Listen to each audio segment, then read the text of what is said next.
Bueno, vamos a arrancar entonces con con esta clase donde vamos a entrar, vamos a empezar a introducir conceptos que nos van a venir muy bien para toda la parte de modelos que vamos a comenzar inmediatamente. Eh, Acá vamos a tirar una serie de conceptos que van a ser pero muy importantes. Y ya para que nos vayamos familiarizando con todos estos temas, y por ahí cuando ya hablemos de estos conceptos, los tengamos ya claros y sepamos bien de qué estamos hablando. Bueno, vamos a empezar a hablar un poquito de... Nosotros normalmente, cuando eh, uno de los conceptos que se maneja mucho es el tema de los componentes financieros. Entonces yo voy a explicar un poquito qué se entiende por los componentes financieros. Y generalmente el problema viene cuando hablamos de componentes financieros implícitos. Por ejemplo, cuando nosotros tenemos una situación donde eh, qué sé yo, prestamos un dinero, ¿y qué hacemos para que con con ese préstamo? Bueno, cobramos un interés por el dinero que prestamos. O si el banco nos presta, nos cobra un interés por el dinero que nos presta. Pero ahí, digamos, está todo explicitado en las condiciones, digamos, del préstamo. Pero muchas veces, cuando se realizan, por ejemplo, operaciones comerciales, eh, y se otorga una financiación, y lo que se da es un precio, sin especificar si es un precio de financiación o es un precio, sino que se da un precio y te dan un plazo para pagar. Entonces, ¿qué pasa? Eh, en esos casos se sobreentiende que dentro de ese plazo, o por otorgar ese plazo, se está cobrando un interés. Pero ese interés no figura en ninguna parte. Lo que tengo es un precio. Y ese precio es un precio que suponemos que incluye algún interés. Un interés por la financiación.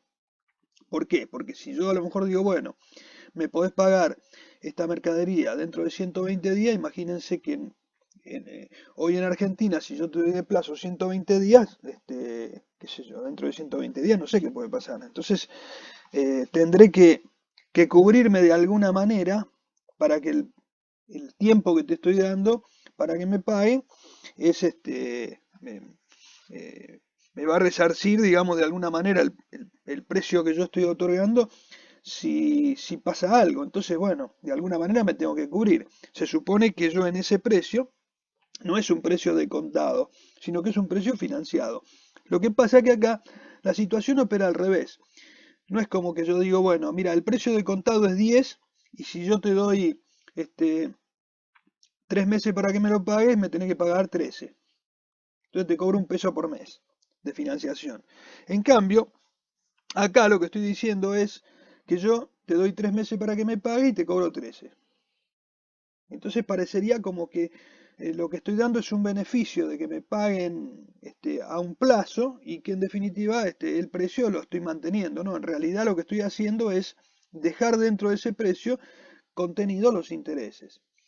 Entonces, generalmente cuando, y eso lo vemos claramente, a veces en algunas operaciones donde te dicen, por ejemplo, mira, eh, esto si lo pagás así en tantas cuotas, tanto, y si lo pagás de contado, tenés un descuento. Entonces, ese descuento no es otra cosa que la quita de los intereses que están adentro de ese precio, que ya es un precio financiado. Por eso acá decimos que son diferencia entre precio de compra o venta al contado y las correspondientes a operaciones a plazo que no se encuentran explicitadas en la documentación que sustenta la operación. Lo que estamos diciendo ahí es precisamente que esos intereses están implícitos en el precio. Lo vamos a ver acá con un pequeño ejemplo. Supongamos que yo tengo una factura que tiene un precio final de 1.200 pesos y la condición de pago es 90 días, como puse acá. Y yo digo, mira, si me pagan al contado es 10% de descuento. En realidad, yo estoy diciendo que esa factura tiene 1.200 pesos y estoy otorgando 90 días para que me la paguen. Ahora, Si me la quieren pagar de contado, yo le hago un descuento de 120 pesos. O sea, estos 120 pesos que estoy descontando si me pagan al contado, en realidad lo que son intereses que están implícitos dentro de estos 1200. Hay intereses implícitos en ese precio final, que es un precio no de hoy, sino un precio de para dentro de 90 días. Con lo cual yo me estoy cubriendo por esos 90 días en que estoy financiando la operación. En cambio, si me pagan de contado, les hago un descuento. Entonces, ese descuento que estoy haciendo en realidad no es una bonificación que estoy haciendo, sino que le estoy sacando los intereses al precio ese final que estoy dando para dentro de 90 días. Entonces, ahí hablamos, cuando decimos eso, hablamos de componentes financieros implícitos, pero en realidad los componentes financieros implícitos, el término componente en realidad son intereses financieros implícitos. Sería mucho más criollo si decimos intereses financieros implícitos y punto, porque son eso. O sea, los componentes son intereses. O sea, le pusieron componentes para hacerlo un poquito más cool, pero son intereses. Bien. Eh, entonces, acá empezaríamos a entrar con este concepto. Bien. Eh, Cualquier duda que vayan teniendo me van interrumpiendo, me preguntan y yo lo aclaro. Si tienen alguna duda puntualmente, algo que se les ocurra, alguna duda puntual, me lo dicen y yo se los aclaro. Así que cualquier cosita me van avisando y me consultan. O me dan su opinión si tienen alguna diferencia, algo que quieran, o sobre lo que quieran opinar. Bien, vamos a hablar un poquito de costo. Entonces, ¿quedó entendida la parte de intereses? Intereses implícitos. Bien, bueno, paso a costo. Entonces, vamos a hablar un poquito de costos. ¿Qué es un costo? Bueno, primero, en primer lugar, vamos a decir que el costo de un bien es el sacrificio económico necesario para ponerlo en condiciones de ser vendido o utilizado, lo que corresponde en función de su destino. Vendido o utilizado. O sea que es el sacrificio económico para que ese bien esté en condiciones de ser vendido o utilizado. ¿Por qué vendido o utilizado? Bueno, porque por ejemplo, si nosotros estamos hablando de un bien de cambio, de una mercadería, yo digo, compro una mercadería y mi costo, ¿cuál va a ser? Todo lo que yo necesite erogar, ¿eh? Todas aquellas erogaciones necesarias para qué, para obtener ese producto y para ponerlo en condiciones de ser vendido. Por ejemplo, si yo compro la mercadería, tengo la casa de ropa, de zapatos, de lo que sea, y vendo, y me traen mercadería, bueno, tengo que comprar la mercadería, además tengo que pagar un flete para que me lo traiga, tengo que pagar un seguro, por ejemplo, acá estoy poniendo algunos conceptos, algunos valores, algunos conceptos que se pueden agregar al costo del bien. Yo voy pagando eso, o tengo que pagar, por ejemplo, o es importado y pago un costo de importación, etcétera. Ahora después vemos un poquito esto, pero primero vamos al concepto así bien general. Entonces, todos aquellos gastos que yo tenga que hacer para poder ponerlo en condiciones, para poder venderlo, es decir, para ponerlo en la vidriera definitivamente, todo eso, digamos, tiene que formar parte de lo que me cuesta a mí el producto. ¿Y por qué utilizado? Bueno, porque si en lugar de ser un bien de cambio fuera un bien de uso, por ejemplo una máquina, yo tendría que agregarle al al valor que tiene esa máquina que yo compré, todo lo necesario para que yo la pueda poner a producir.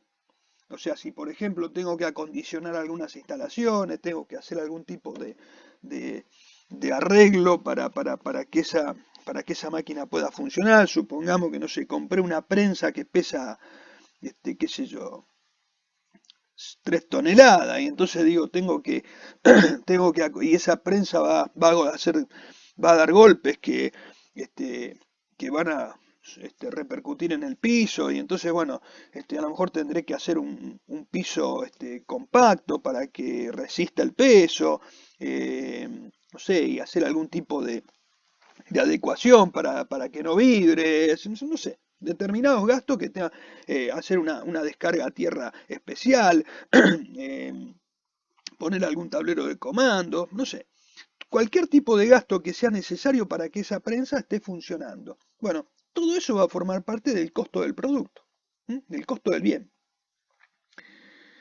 Entonces, dicho esto, nosotros decimos, bueno, volvemos a lo que hablábamos antes, sea bien de cambio o bien de uso, o sea, es para ponerlo en condiciones o de ser vendido o de utilizarlo. Entonces, ¿cuáles son esos gastos, esos otros gastos adicionales que se van a adicionar, valga la redundancia, al costo? Y bueno, por ejemplo, pueden ser, pueden ser otros costos de servicios externos o internos, o sea, pueden ser más servicios externos, o costos externos, o algo interno, porque por ejemplo, cuando hablábamos del piso para acondicionar el piso, para que soporte el peso de la máquina, a lo mejor lo puedo hacer con un tercerizado, con gente externa a mi empresa, o lo puedo hacer con gente de mi empresa. Y tiene también su costo, porque yo le pago una mano de obra, yo le compro los materiales, o sea que en definitiva tiene también un costo. No va a ser necesariamente igual, pero es un costo. Por ejemplo, los fletes. Si yo tengo un flete, compro una mercadería o un bien y tengo que pagar un flete para poder tenerlo, ese flete forma parte del costo del bien. O sea, porque sin ese flete el bien no lo tengo, ni para ser vendido ni para ser utilizado. Si tengo que pagar un seguro por el transporte, y bueno, está lo mismo. O sea, pago el flete, pago el seguro, pago lo que tenga que pagar para que ese bien llegue. Distinto es si yo después, una vez que lo tengo instalado, por ejemplo, una máquina y funcionando, pago un seguro de la máquina, o sea, un seguro por posible ruptura o por algún problema que tenga la máquina. O sea, es distinto. Eso no, porque eso ya es un gasto de la operatoria, de las operaciones, pero no es un costo del bien. O sea, esa es otra cosa. Si yo pago un seguro de incendio, un seguro por deterioro, no sé, algún tipo de seguro que pueda pagar, bueno, eso es otra cosa, porque eso ya, digamos, es durante la vida de la máquina. Ya la máquina está produciendo, entonces no es que estoy ahí. O, por ejemplo, que yo, la mercadería paga un seguro por robo. Y bueno, sí, pero el seguro por robo o por incendio que me cubre, a lo mejor esas mercaderías, bueno. Eso ya es otra cosa, eso ya es un gasto, no forma parte del costo de la mercadería. O sea, la mercadería ya está a la venta, la tengo en la vidriera, la tengo ahí en exhibición y está ahí para vender. O sea, ya hice todos los gastos necesarios para que esa mercadería esté en condiciones de ser vendida. El seguro que pago para que por incendio no tiene nada que ver con eso, o por robo no tiene nada que ver con eso, es un gasto adicional, pero no tiene nada que ver con el costo del bien. Impuestos indirectos no recuperables. Por ejemplo, a veces en la factura vienen impuestos que son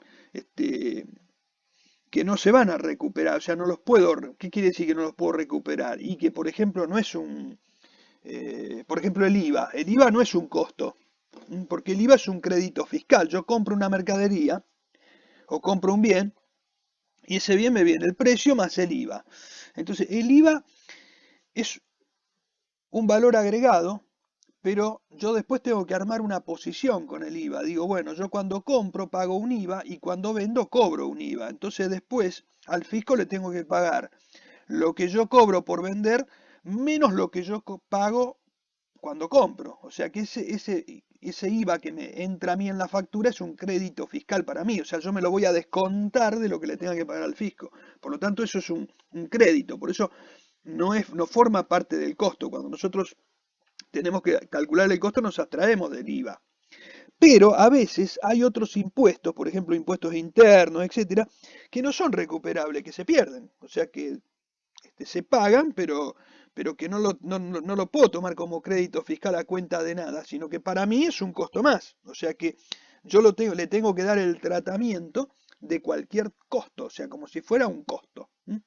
No tengo, no puedo tratarlo de otra manera que no sea como un costo. Entonces, ese bien, yo lo voy a, yo ese impuesto lo voy a tratar como un costo más. ¿Eh? Es un valor que pago, pero del que no recupero nada. Por ejemplo, si ustedes ven una factura de combustible, cuando cargan combustible tienen, por ejemplo, impuestos que son internos y que vienen dentro del precio, que no los voy a recuperar. O sea, cuando ustedes, por ejemplo, si ven una factura de nafta o de gasoil, lo que sea, y, y, ven ahí, van a ver que tienen impuestos internos que no se pueden recuperar. Pero, por ejemplo, el IVA, si yo estoy inscrito en IVA y eso es un gasto que es para la actividad, yo lo puedo descontar y puedo utilizarlo como crédito fiscal. Si tengo alguna percepción de, qué sé yo, de ingresos brutos y yo estoy inscrito en esa provincia o lo que sea, y puedo aprovechar eso también como una percepción para descontarla de lo que tengo que pagar, entonces también me sirve como un crédito. Pero si no, si son impuestos que están ahí adentro, pero que yo no los puedo utilizar para nada, sino que para mí van a ser un costo, no los recupero más, entonces esos sí forman parte del costo del producto. Costos de importación. Cuando ustedes importan también, qué sé yo, tienen costos, seguros, fletes, gastos aduaneros, bla, bla, bla, depósito en la aduana, depósitos fiscales, todos esos gastos, gastos de despachante, todos los gastos que tengan que no se puedan recuperar, lo mismo.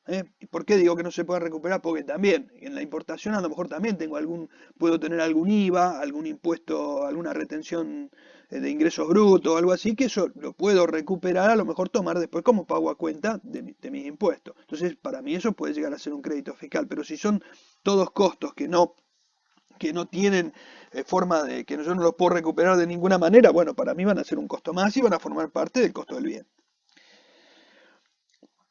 Costos de la función de compras. Bueno, los costos que pueda tener atribuibles digamos, a la gestión de compras. Por ejemplo, en el caso de, si hablamos de una importación, dentro de la gestión de compras estará la gestión del despachante de aduana. Entonces, ahí yo tengo un costo más que lo tengo que pagar. Y si no tengo ese costo, no importo el bien. O sea que, digamos, para que el bien esté acá, en mi poder, necesito pagar ese costo.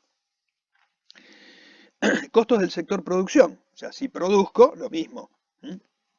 Si tengo costos de la producción, se van a incorporar al valor del bien. Acá ya no estamos hablando de la compra a lo mejor de un bien eh, ya terminado, elaborado como una mercadería, sino que acá a lo mejor estamos hablando de un bien que producimos, fabricamos o ensamblamos nosotros. Entonces, bueno, ahí voy a tener que agregar al costo de mis materiales, etcétera, los costos que me demande a mí producir. O sea, si yo, por ejemplo, compro, no sé, madera y después construyo, fabrico mesas o sillas o lo que sea, bueno, después tengo la mano de obra, después tengo la luz, tengo gas, pintura, barnices, qué sé yo. Todo eso son gastos que van a formar parte del producto final. Entonces, o sea, son materiales y gastos que van a formar parte de ese producto final. Entonces, no van a ser un gasto cualquiera, sino que van a ser un costo del bien, van a integrar el valor de producción de ese bien. Y lo mismo también todos los materiales directos e indirectos requeridos para su elaboración, preparación o montaje. Directos, ¿cuáles serían? Todos aquellos que forman parte directamente del producto. O sea, si en el caso que yo daba el ejemplo de sillas, por ejemplo, bueno, si las sillas son de madera, yo compro madera. Si después tiene no sé, tarugos de madera para poder ensamblar. Bueno, esos tarugos que están ahí forman parte del producto. El tapizado forma parte del producto. El tornillo, lo que barnice, selladores, todo eso forman parte del bien. O sea, los veo en el bien. O sea, se incorporan al bien. Y después, también está aquello que no se ve, pero que en cierta forma se ve porque se transformó una madera en producto final, o sea que hay una mano de obra que es directa, una mano de obra que intervino directamente en la fabricación de esa silla. O sea, tanto sea para cortar la madera, para ensamblarla, para barnizar, para tapizar, etcétera, etcétera. Bueno, toda esa gente que intervino es todo personal que fue mano de obra directa. Pero también hay otra mano de obra y otros materiales que son indirectos. Por ejemplo, que no están metidos todos directamente en el producto. O sea, si por ejemplo yo tengo herramientas, las herramientas se rompen, se amortizan, se renuevan, hay que se destruyen algunas son herramientas menores se van y hay que cambiarlas, por ejemplo, son herramientas que no están formando parte del producto, pero que son necesarias para fabricar el producto, que se mecha, algún producto de afilado, eh, devastar alguna pieza, para hacer, bueno, cualquier tipo de herramienta que esté usando, abrasivos, etcétera, son necesarios para producir el bien. Y esos no son materiales que están directamente dentro del bien, pero son materiales necesarios para poder fabricar ese bien. Y lo mismo la mano de obra. A veces hay mano de obra que no es directamente la que está trabajando en el bien, pero es mano de obra que está, digamos, indirectamente relacionada con la producción o con la actividad de la empresa. Entonces, en definitiva, de alguna manera yo tengo que recuperar, tengo que poner la parte que corresponde, la porción, el pedacito que corresponde, meterlo dentro del costo para poder después elaborar mi costo y poder poner un precio de venta que me permita recuperar todo el gasto que tuve. Entonces ahí cuando yo meto todos esos materiales requeridos para su elaboración, preparación o montaje, bueno, ahí ya estoy metiendo todos esos materiales que son directos e indirectos, ¿no? y todo lo que sea mano de obra, etcétera, para poder armar mi costo. Bueno,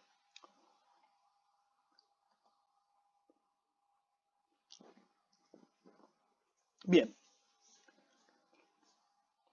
vamos a ver, yo sigo, ¿eh? Ustedes si tienen alguna duda me paran y me preguntan. Costo de adquisición. El costo de adquisición decimos que es la suma del precio que debe pagarse por su adquisición, o sea, un importe nominal, es decir, cuánto me costó a mí adquirir un bien. O sea, yo compro este bien, bueno, ¿cuánto me cuesta? Tantos pesos, listo. Por su adquisición, pero ¿cómo? Al contado.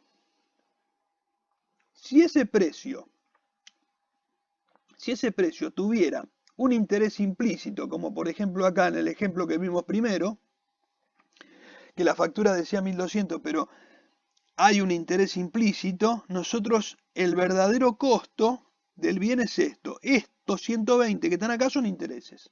O sea, tendríamos que dividir lo que es costo del bien de lo que son intereses por financiación. O sea, el costo del bien forma parte del producto que compramos. Y los intereses son un gasto financiero. Son dos cosas. Acá hay dos operaciones. Una es la compra propiamente dicha, la operación comercial, que es la compra del bien, y por otro lado tengo la financiación, que son los intereses. Entonces yo, si lo puedo abrir eso, si tengo la posibilidad de abrirlo, de obtener ese importe correctamente, yo tendría que abrir eso y poner lo que es precio de compra y lo que son intereses. Abrir ese valor. Por un lado, dejar el precio de contado y, o sea, como costo del bien, y por otro lado los intereses, que son un gasto de financiación. Bien, entonces, siempre que hablamos de costo de adquisición, estamos hablando de valores de contado, precios de contado. Si el precio, y acá, bueno, lo que explicaba recién, si el precio de contado no se conoce porque tenemos un precio financiado, podemos estimar el valor descontado de esos flujos de fondos comprometidos. ¿Qué es estimar el valor descontado? Bueno, precisamente esto que hicimos acá. Si acá tenemos 1200 pesos, lo que hacemos es descontarlo y decir, bueno, traer esos 1200 pesos al presente, o sea, esto es para dentro de 90 días. Y estos 1080, es decir, traigo ese valor para dentro de 90 días, lo traigo a hoy. Y entonces a hoy digo, ¿cuánto me representa hoy?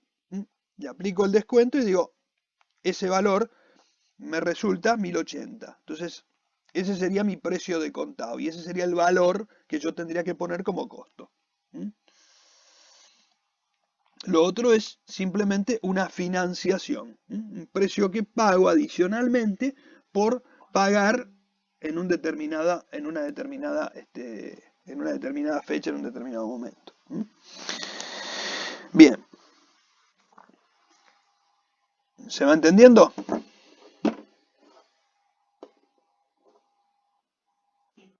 Bueno, perfecto. Bien,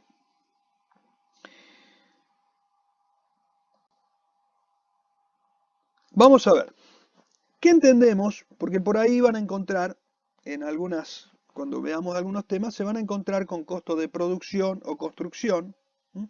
O costo este, eh, de compra. Entonces, bueno, hay diferencias. O sea, entonces vamos a ver qué es costo de producción. Costo de producción, que un poco ya lo hablamos ahí en estos conceptos que fuimos tirando, ya un poco, ahora lo vamos a un poco a redondear. Se refiere a los costos de los materiales e insumos necesarios para producir un bien. O sea, cuando yo hablo de producción o construcción, estoy diciendo, bueno, en primer lugar, cuáles son los materiales e insumos que necesito para producir ese bien. En el caso que hablábamos de la silla, bueno, necesito madera, necesito este, cuerina para el tapizado, necesito goma espuma, necesito tachuelas, necesito, bueno, lo que necesite. ¿M? Todo lo que yo necesite poder, este, para poder fabricar ese bien. ¿M? Todos los productos, bienes que yo necesito para fabricar ese bien. Y además están lo que dijimos antes, los costos de conversión, que ahí sí va la mano de obra. La mano de obra, donde, por ejemplo, yo tengo la mano de obra de las personas que trabajan en la fabricación, que pueden ser mano de obra directa o puede ser mano de obra indirecta, que por ahí termina siendo más una mano de obra más fija. Pero en realidad la mano de obra directa es variable porque va variando en función de lo que yo produzca. ¿Eh? Mano de obra, servicios y otras cargas que sean necesarias para trabajar, porque por ejemplo a lo mejor yo puedo hacer una parte, yo la ¿por qué digo servicio? Porque a lo mejor, qué sé yo, alguna parte la puedo hacer yo y otra parte la puedo tercerizar, o puede ser que algún servicio este, necesite algún servicio para poder hacer mi fabricación. Yo a lo mejor qué sé yo, tengo acá un servicio contratado para alguna actividad que realizo y alguna de las operaciones que realizo y no necesariamente del trabajo en sí, sino que, bueno, son servicios que son adicionales que necesito para trabajar. Y acá hablo de servicios de muchos tipos, o sea, servicios que intervienen en la producción y servicios que no intervienen directamente en la producción, que son servicios que acompañan a toda la actividad industrial, que eso, si yo tengo un servicio de vigilancia, de carga y descarga, de todo eso, bueno, son servicios que tengo y que forman parte de toda la operatoria. Entonces, no son directos, son indirectos, pero forman parte de mi costo, ¿no es cierto? O sea, para yo producir necesito contar con esos servicios. La luz es un servicio que pago, un servicio eléctrico, una energía eléctrica, que en muchos casos es directa porque a lo mejor es fuerza motriz que contrato para poder, qué sé yo, para que operen determinadas máquinas. Y en otros casos por ahí va a ser la iluminación o alguna otra eh, alguna otra parte del servicio que por ahí no entra directamente adentro del producto, sino que a lo mejor yo por ahí puedo no estar fabricando en este momento y tengo las luces prendidas, o sea que o sea, tengo un gasto que es más fijo. Entonces, bueno, pero digamos, lo tengo que prorratear en mi costo para poder incorporarlo a mi costo del producto. Entonces, yo tengo por un lado los costos que son variables, que son aquellos, ya digo, que forman parte del producto, y aquellos que son fijos, que no forman parte directamente del producto, pero que son necesarios para poder lograr mi producción. Bueno, por ejemplo, si yo alquilo un depósito, yo a lo mejor o alquilo el espacio donde tengo mi fábrica, no es un bien propio, el inmueble es un inmueble alquilado, por ejemplo. Bueno, obviamente que el alquiler lo tengo que pagar y es un costo para mí. ¿Y es un costo de qué? De los productos. Entonces tendré que repartir un pedacito de alquiler por cada producto que fabrico para poder recuperarlo dentro de mis costos, ¿no es cierto? Es decir, armo mi costo y dentro de cada costo hay un pedacito de alquiler que está metido ahí adentro. O sea que si yo fabrico 1000 piezas y pago 10.000 pesos de alquiler, bueno, yo tendré que cargarle a cada pieza la partecita que le corresponde de ese alquiler. O sea, tendré 10 pesos por pieza que le sumo como costo, porque con eso tengo que recuperar lo que tengo que pagar de alquiler. Entonces, eh, porque si yo no lo tengo en cuenta, después no voy a mi precio de venta no se lo voy a cargar eso. ¿Y cómo recupero el dinero para poder pagar el alquiler? O sea, tengo que cargarlo al costo del producto. Entonces, lo que pasa es que no lo puedo cargar directamente, lo tengo que prorratear. Y a lo mejor tengo que prorratearlo en función de la cantidad de productos que yo fabrique por mes y decir, bueno, le traslado tanto de costo a esos productos. Bien, ¿qué es lo que no deben incluir los costos? Hasta acá decimos lo que tiene que incluir. ¿Qué no deben incluir? ¿Qué no tiene que incluir? ¿Qué no tienen que incluir los costos? Por ejemplo, las improductividades físicas o ineficiencia en el uso de los factores en general. Si yo, por ejemplo, yo tengo que producir no sé, 5 sillas por hora y yo fabrico una porque qué sé yo, los empleados no están trabajando a media máquina, no quieren, estuvieron tomando mate y no trabajaron y después no sé, bah, no produjeron lo que tenían que producir, yo no puedo cargarle a ese costo un valor mayor, porque entonces me voy al mercado y digo, mira, esta silla vale 4 veces más porque lo que pasa es que en lugar de fabricarme 4 en una hora, me fabricaron una. No puedo cargar eso. Lo mismo, alguna ineficiencia en el uso de los factores en general. Si yo, por ejemplo, tengo un mal uso de la energía eléctrica o desaprovecho algún tipo de... Bueno, eso es problema mío. O sea, yo no puedo trasladar al costo ineficiencia. Si yo tengo muchos rechazos en lo que produzco porque produzco con errores, mal, y tiro mucha producción, bueno, la producción que tiro tengo que hacerme cargo yo. Yo lo que tengo que hacer es mejorar esa producción para que esa producción no se produzcan rechazos y que esa producción salga bien y entonces yo pueda tener un precio competitivo. O sea, eso me sacan a mí de competencia porque yo no puedo trasladar ineficiencias al precio. La ociosidad producida por la falta de aprovechamiento de los factores fijos, originada en la no utilización de la capacidad de planta a su nivel de actividad normal. Por ejemplo, si yo tengo paradas de planta por X motivo, yo no puedo trasladar esa ineficiencia o esas paradas a el costo. O sea, si yo no uso la capacidad normal de la planta, yo tengo que trabajar con un costo en condiciones normales. O sea, mi costo lo tengo que armar con las condiciones normales. Si yo tengo problemas de ociosidad, problemas de aprovechamiento de los factores fijos, bueno, esos problemas no se los puedo trasladar a nadie. Por ejemplo, los tengo que comer yo. Por ejemplo, si yo produzco un bien y porque a lo mejor un bien tiene que salir de un sector y entrar al otro para que haga el proceso siguiente. Y yo resulta que en el sector que estoy haciendo ese proceso se demoró y entonces el sector que tenía que recibir para hacer el proceso siguiente tuvieron de brazos cruzados porque no les llegaban los materiales. O no les llegaba el producto, digamos, semi terminado para que ellos hicieran el paso siguiente. Bueno, yo no le puedo agregar todas esas horas ociosas al costo del producto. Esas horas ociosas las pierdo.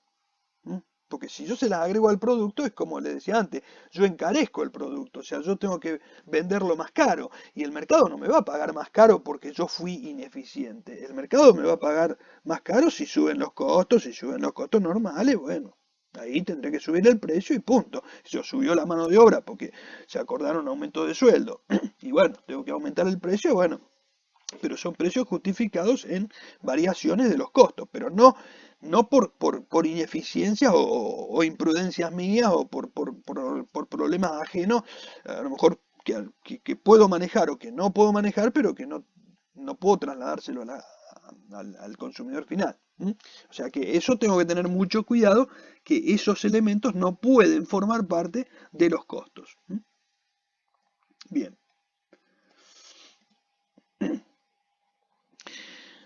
Vamos a hablar un poquito ahora de lo que es costo de reposición. Costo de reposición. Este ya es un concepto que va a ser muy importante para lo que viene. Ya vamos entrando en un tema que lo vamos, este punto lo vamos a hablar mucho después. ¿Qué es un costo de reposición? Son todos los conceptos que integran el costo original de un bien, expresado cada uno de ellos en términos de su reposición, a la fecha de su medición, o sea, a valores de la fecha de medición. A ver si soy claro.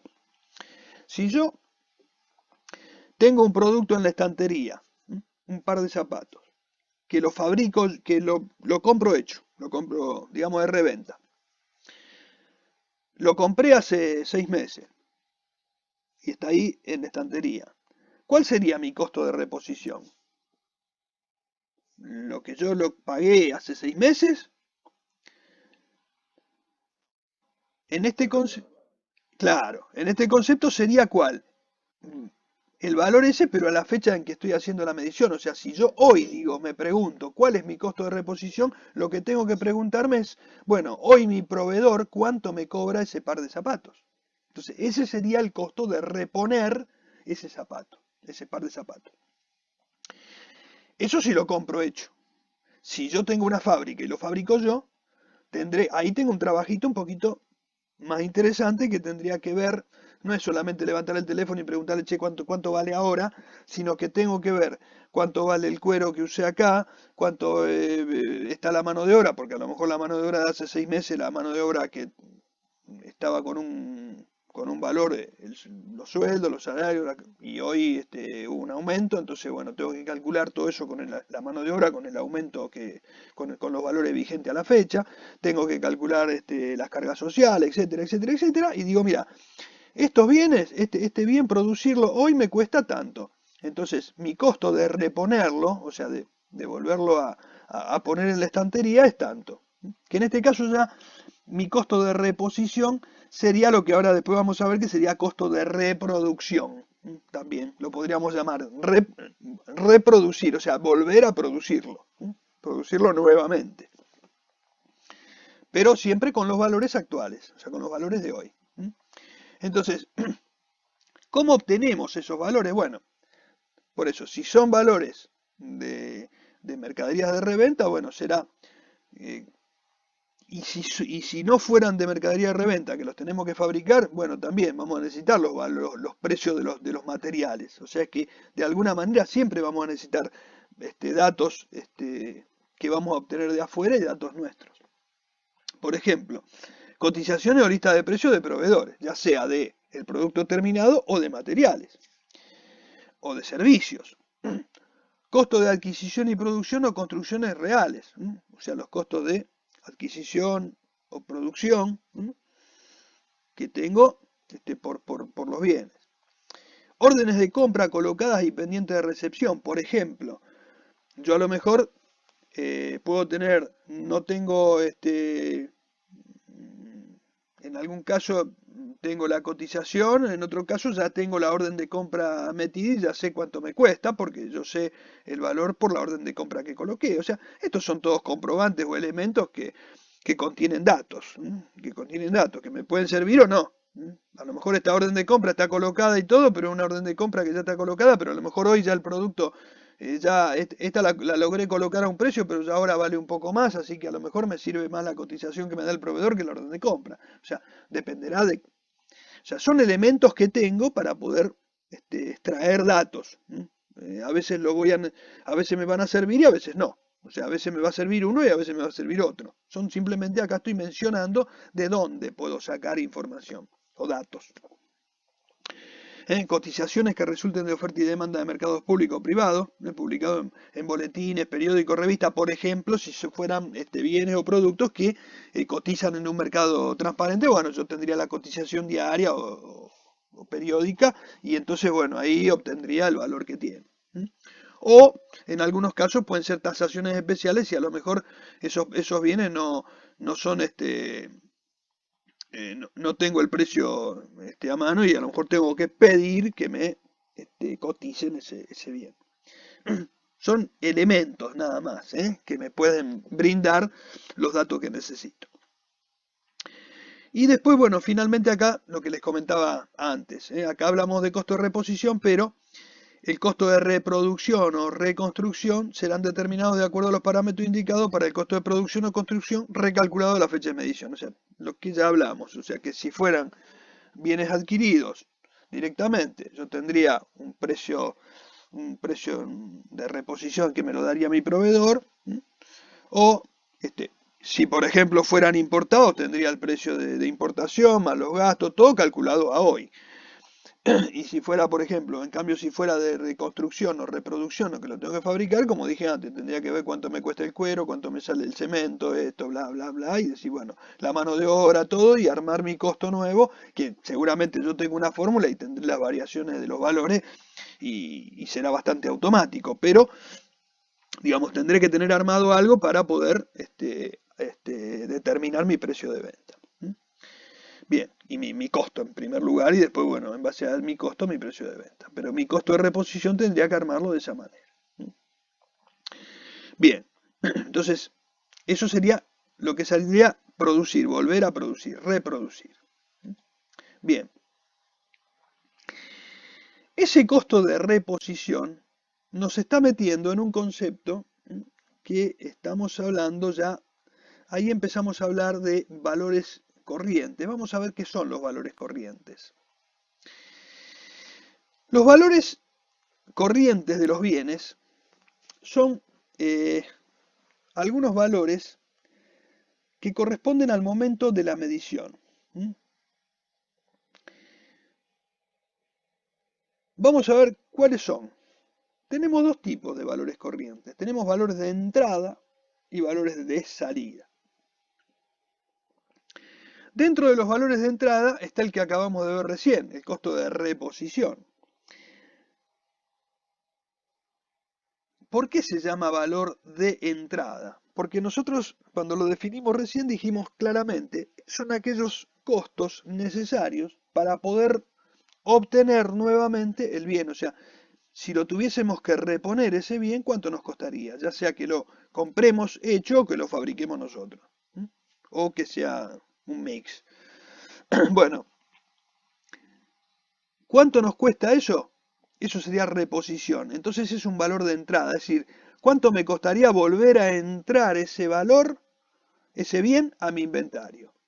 ¿Cuánto me costaría volver a entrar ese bien a mi estantería? Entonces, por eso es un valor de entrada a la empresa. ¿Cuánto costaría que ese bien ingrese a la empresa hoy, a valores de hoy? Ya sea comprado, adquirido totalmente o fabricado o, como dije antes, puede ser un mix, un poco y un poco. Bien. Entonces, ese costo de reposición, acá, bueno, hablamos de valor descontado cuando se usa una tasa del momento de la medición, el costo de reposición o reconstrucción. Es decir, estamos hablando acá del valor al momento de la medición. Y valores de salida. Valores corrientes pero de salida. Y acá, ¿cuál es la diferencia? Que acá estábamos pensando en cuánto costaría ese bien que ingrese a nuestro stock. Y acá estamos pensando en lo que se obtendría si ese bien sale del stock. O sea que cuando hablamos de realización estamos hablando en criollo de venta. O sea, estamos hablando de qué pasa, cuánto nos ingresaría si ese bien se vende. Valor neto de realización. O sea, ¿pero por qué neto de realización y no decimos, che, ¿cuál es el precio? Precio de venta. No, valor neto de realización. Parece que fuéramos muy rebuscados, pero tiene su explicación acá. El valor de realización será el valor de venta, pero ¿por qué neto? Bueno, porque a veces ese valor de realización tiene algún costo o algún gasto directo de esa venta que me va a comer un poquitito de ese precio de venta. Por ejemplo, eh, los precios de contado correspondientes a transacciones no forzadas entre partes independientes en las condiciones habituales de negociación. Eh, por ejemplo, si yo tengo un precio de contado y, y tengo algún gasto que, por ejemplo, eh,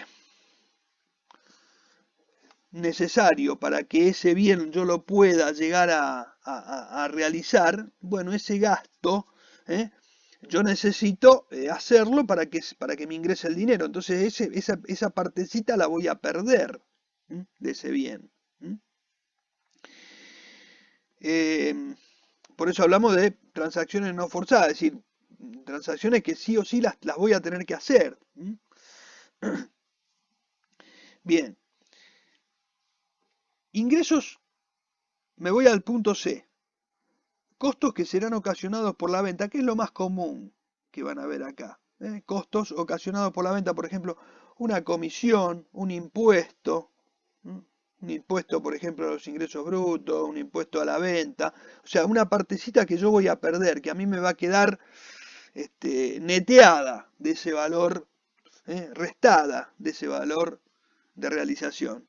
O sea, valor neto de realización viene de netear, o sea, de restarle a ese valor de realización algo. Algo como que, por ejemplo, como una comisión. Yo tengo un vendedor que me cobra una comisión o le paga una comisión por lo que me vende. Entonces, bueno, supongamos que digo, yo le pago el 5% de comisión. Bueno, si yo esto lo vendo a 100 pesos, yo sé que a mí me quedan 95, porque yo 5 pesos se lo voy a dar a él. Entonces, ese gasto que yo tengo es un gasto directo de la venta y no va a formar parte o sea, no va a ser el valor que yo voy a obtener. Esa partecita va a restar de mi valor. Entonces me van a quedar 95 y no 100. Y después, bueno, acá estoy hablando, esto se los menciono, no es para que normalmente nosotros eh, no tomamos algo de esto, porque por ahí no los queremos meter demasiado en conceptos demasiado este, finitos, pero por ejemplo, así como tengo un valor que me resta, también puede haber algún adicional que se me incorpora, por ejemplo un reembolso por exportación.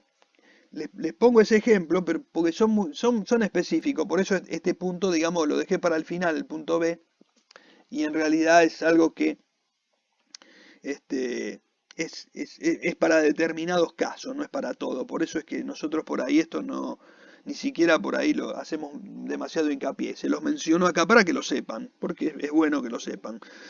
Por ejemplo, si ustedes tienen un, una exportación, a veces las exportaciones se pagan algún tipo de reembolso por la exportación, es como un premio, como un adicional, que se otorga por exportar. Entonces, bueno, cuando una empresa exporta, obtiene un plus por esa exportación. Es como un reembolso que le hace el Estado por esa exportación. Bueno, eso por ahí, digamos, es como yo cuando digo, bueno, voy a vender este bien en 100 pesos, yo sé que a lo mejor lo vendo en 100, pero voy a tener que restarle gastos de la venta, pero directos de la venta, pero a lo mejor tengo después un reconocimiento por esa, como un reembolso, y bueno, entonces eso se lo sumo.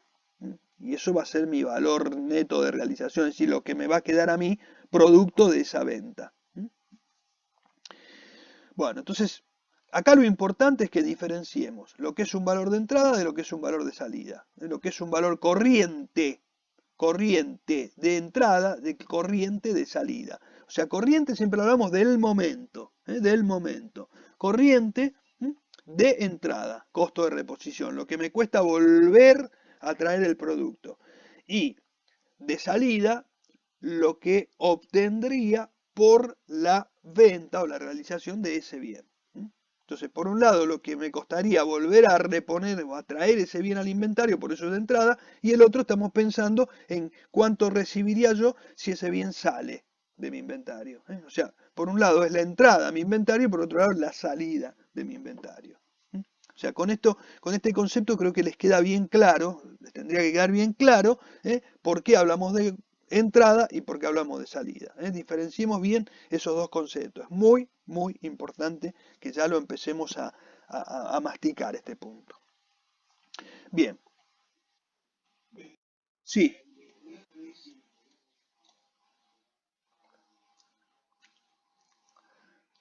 sí. Bueno, a veces hay transacciones que son no forzadas entre partes independientes. Por ejemplo, eh, eh, a lo mejor algún tipo de gasto puntual que se produce por producto de la negociación. Y eso hace que a lo mejor se nos detraiga algún valor de esa. Bueno, entonces en ese caso yo voy a descontar de eso, de mi valor de realización, descontaré el gasto producto de esa negociación o de ese gasto de negociación. ¿Mm?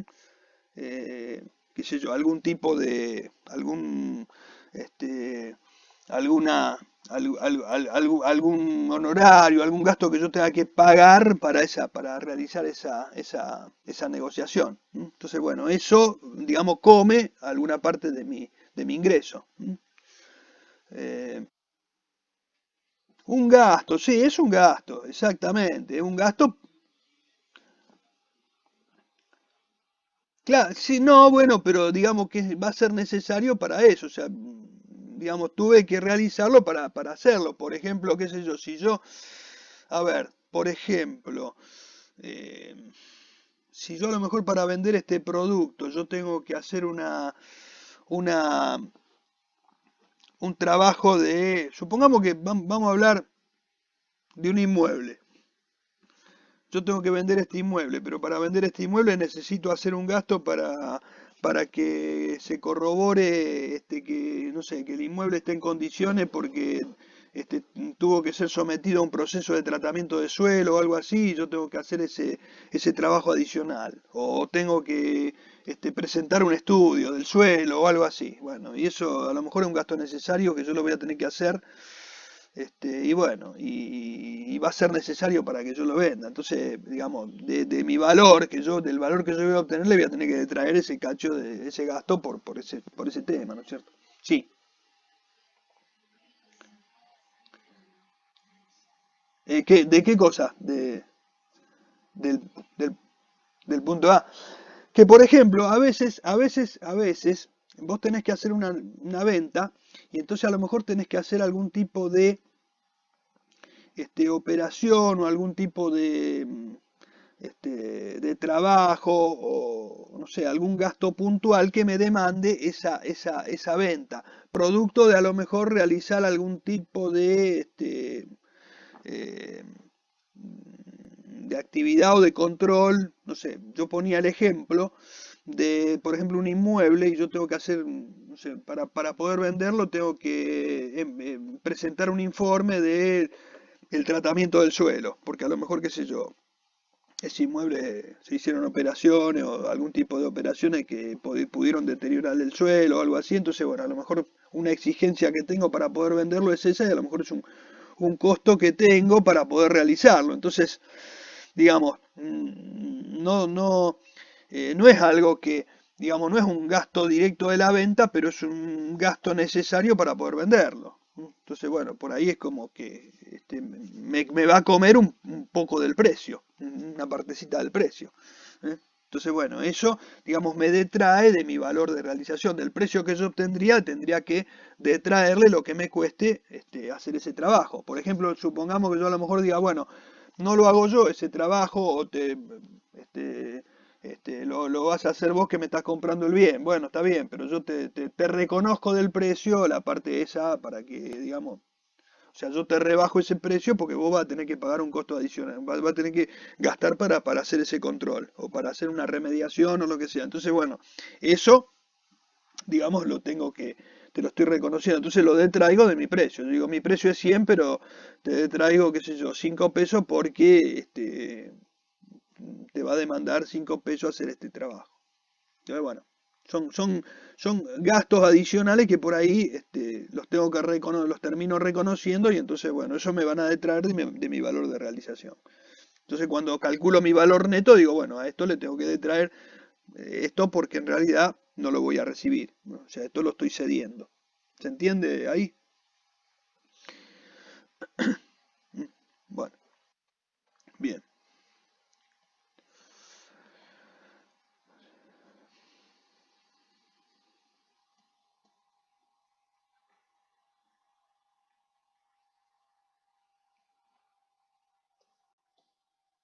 Valor de uso.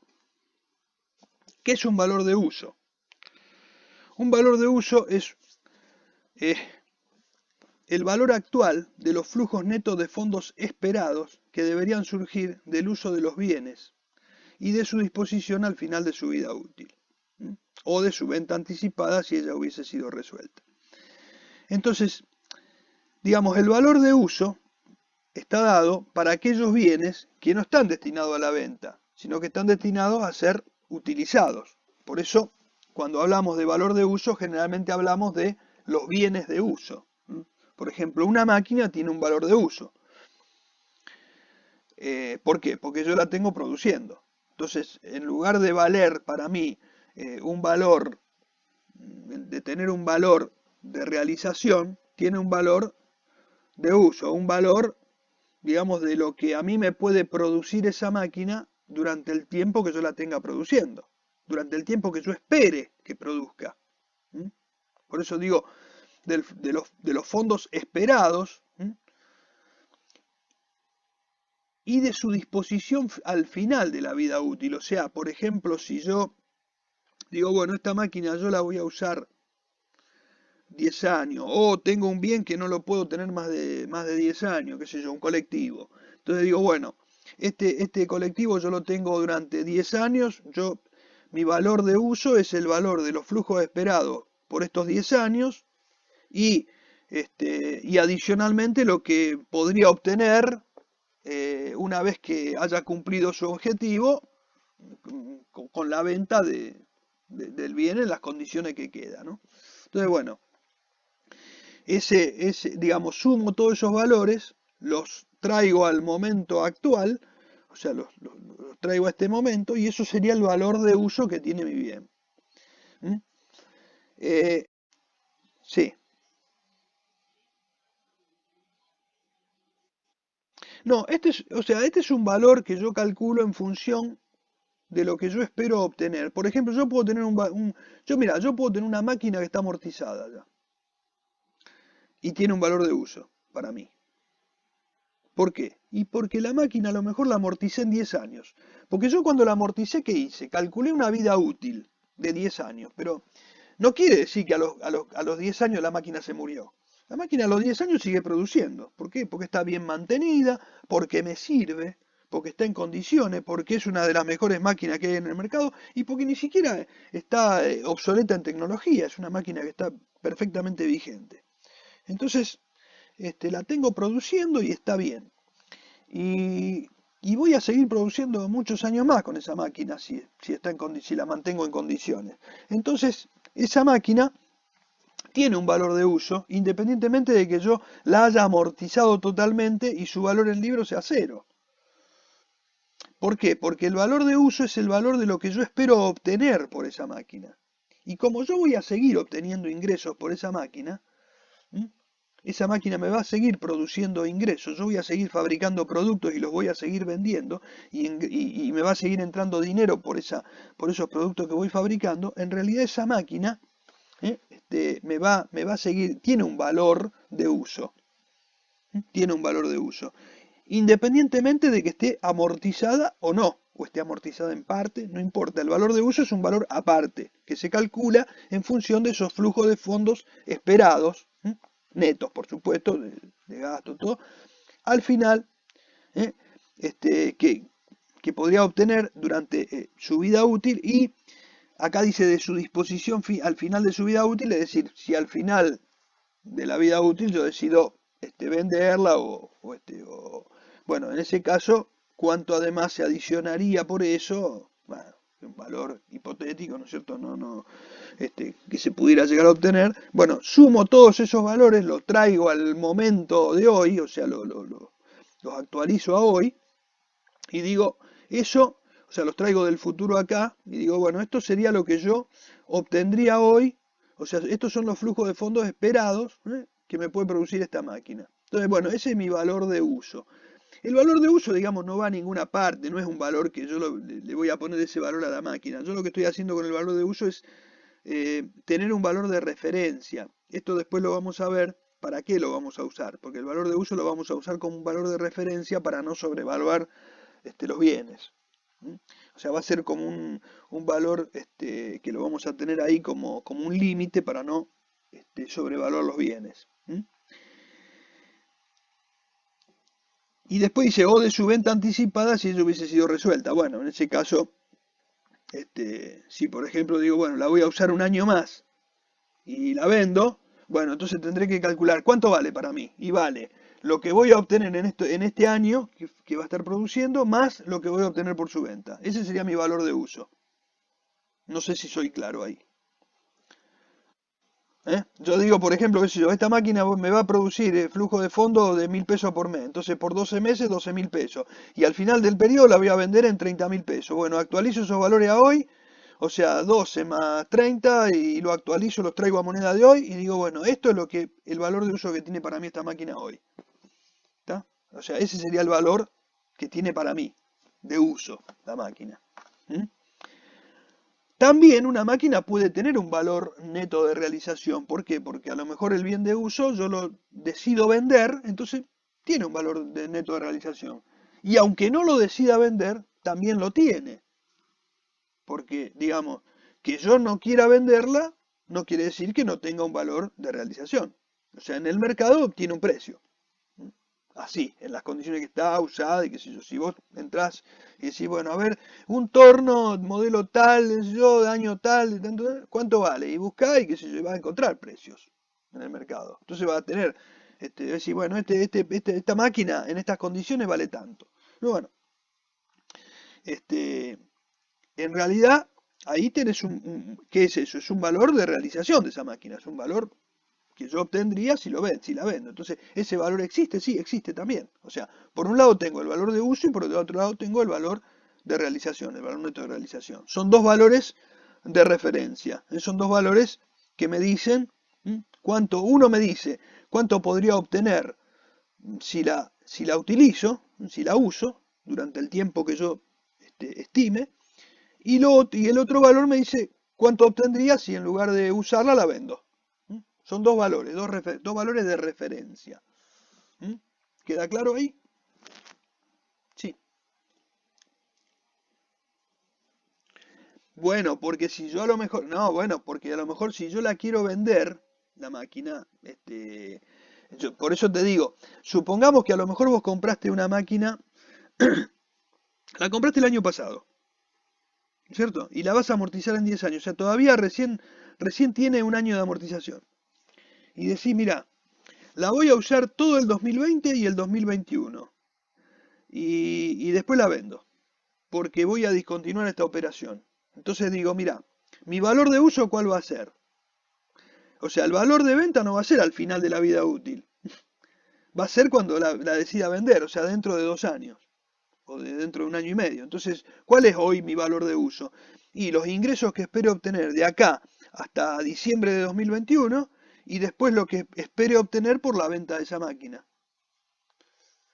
¿Y por qué venta anticipada ahí? Porque es la venta que voy a hacer antes del final de su vida útil. Porque dice, de su disposición final al final de la vida útil sería cuántos, si una vez que termine su vida útil, pero su vida útil real, ¿no? No la vida útil que estimé con la amortización, sino la vida útil real. O sea, cuando termine esa vida útil real, que ya no voy a obtener más ingresos, ¿cuánto voy a obtener por la venta? Ya sea como máquina, como chatarra, como lo que sea. Sí.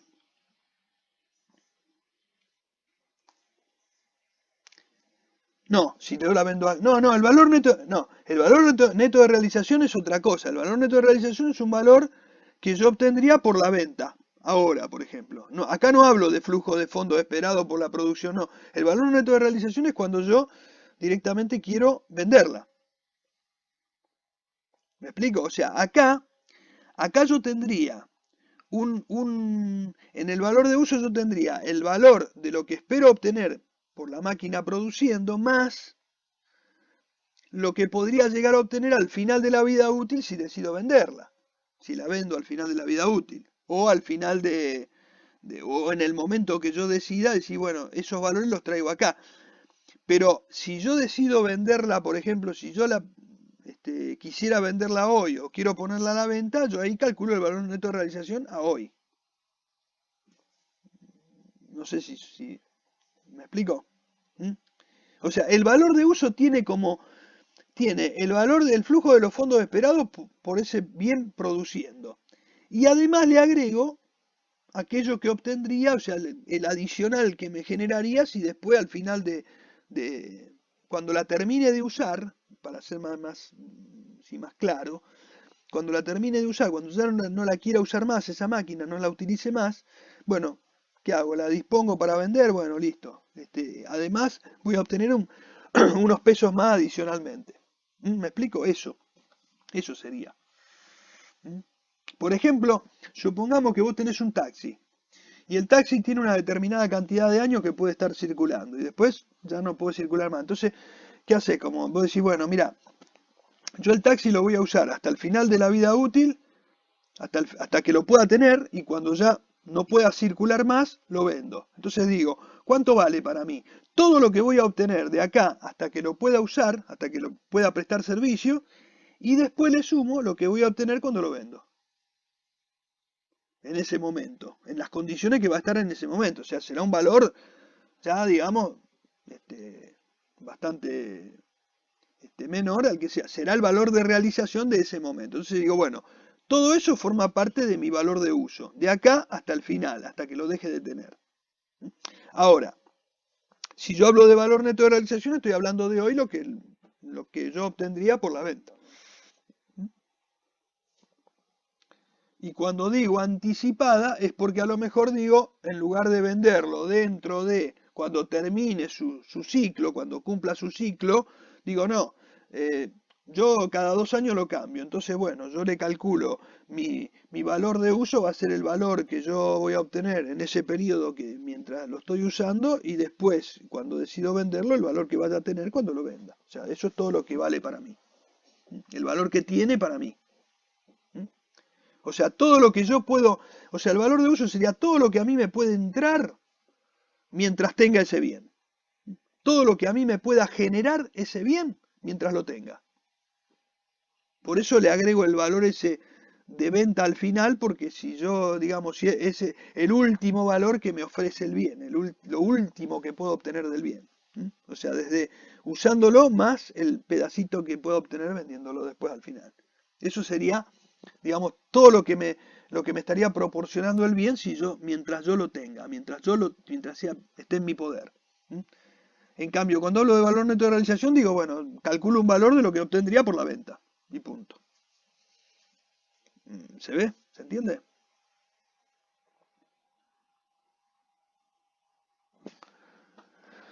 ¿Se entendió? Sí, sí, sí,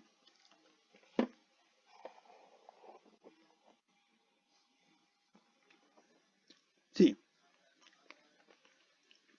sí.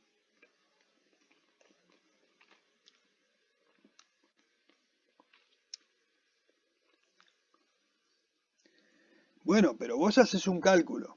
O sea, esto es un cálculo que vos haces, no es un valor exacto. ¿No es cierto? Porque por eso te digo que este valor vos lo usás como referencia. ¿Sabés para qué es esto? Esto es para no sobrevaluar los bienes. O sea, después vamos a ver que nosotros no podemos valuar los bienes por encima de su valor recuperable. O sea, nosotros no podemos tener en nuestro activo un bien valuado por más valor del que podríamos obtener de ese bien. O sea, si yo por ejemplo digo, esta máquina para mí vale 50 millones de pesos, entonces tengo un activo enorme con esa máquina sola. Y a lo mejor la máquina, yo con esa máquina, produciendo de acá hasta que no dé más, eh, como máximo puedo generar 10 millones. Y al final, cuando ya la máquina no da más, la vendo por 1 millón más. O sea, puedo generar 11 millones. No la puedo valer en 50. ¿Por qué? Porque yo, digamos, en mi cálculo, yo como mucho voy a obtener esa cantidad.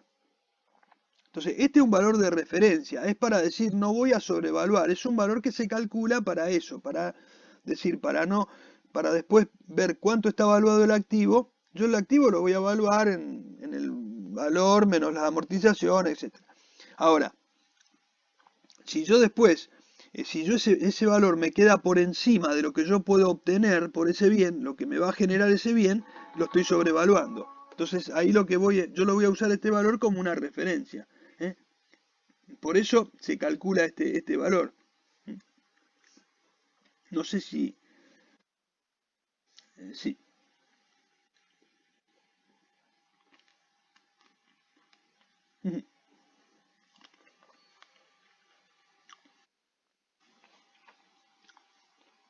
claro, claro,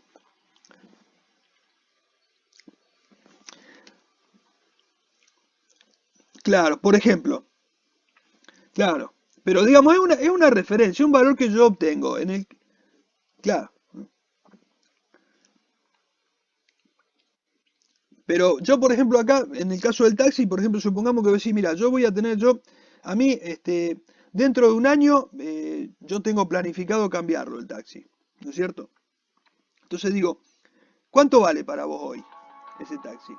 Si vos decís, yo dentro de un año lo voy a cambiar, lo voy a renovar, la unidad. ¿Cuánto vale para vos hoy?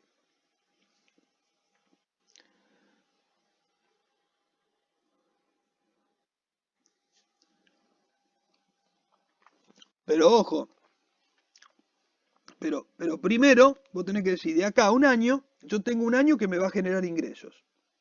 Entonces digo, bueno, ¿cuánto me va a generar de ingreso por este año que va a quedar en mi poder? X pesos, qué sé yo, digo cualquier, 100.000 pesos. Además, cuando dentro de un año, cuando yo lo venda, me va a generar un valor también por la venta. 50.000 pesos más. Entonces me va a generar 150.000 pesos. Entonces digo, mira, mi valor de uso, mi valor de uso es 150.000. Entonces yo lo voy a tener de referencia. Es decir, yo de acá hasta que me saque de encima este vehículo, voy a generar con este vehículo 150.000 pesos. 100.000 por el uso y 50.000 más por la venta final. Entonces voy a generar esto. Yo no puedo tener en mi activo este bien valuado por encima de ese valor, porque es lo máximo que voy a obtener por ese valor. Entonces lo voy a tener como referencia al valor de uso. No es que yo digo, a ver, yo hice el cálculo este acá y el bien vale esto. No, es una referencia, es un valor que yo determino para no sobrevaluar mi activo. ¿Mm? Después lo vamos a ver bien, porque después lo comparamos, vamos a trabajar con con el valor neto de realización, vamos a ver en qué caso usamos uno, en qué caso usamos el otro. Y la otra es que a lo mejor diga, no, directamente yo esta máquina no la voy a usar, el taxi lo voy a vender, lo pongo a la venta ya, porque este, lo voy a cambiar ahora, lo vendo ahora. Entonces, ¿cuánto vale para vos? Y el valor neto de realización. ¿Por qué? Y porque no vas a generar ningún ingreso adicional, lo que vas a hacer es, lo pusiste a la venta. ¿Mm? Entonces ahora, digamos, tenés otro valor que es el valor neto de realización, pero hoy, ahora, porque vos decís, yo ahora lo puse a la venta. ¿Mm? Lo puse a la venta, entonces, bueno, en realidad, es ¿qué voy a obtener? Y lo que obtenga por su venta, mi valor neto de realización por esa venta. ¿Mm? Entonces, una cosa es el valor de uso, que tiene como adicional una disposición, un valor por la venta final, o el valor, este, o el caso de, o si lo vendo directamente, digo, bueno, el valor que obtendría por su venta. Son dos valores de referencia. Son dos valores de referencia. Puede que en algún caso los tenga que usar para hacer una evaluación o lo que sea, pero siempre son valores de referencia. Fundamentalmente este, el valor de uso. Bien.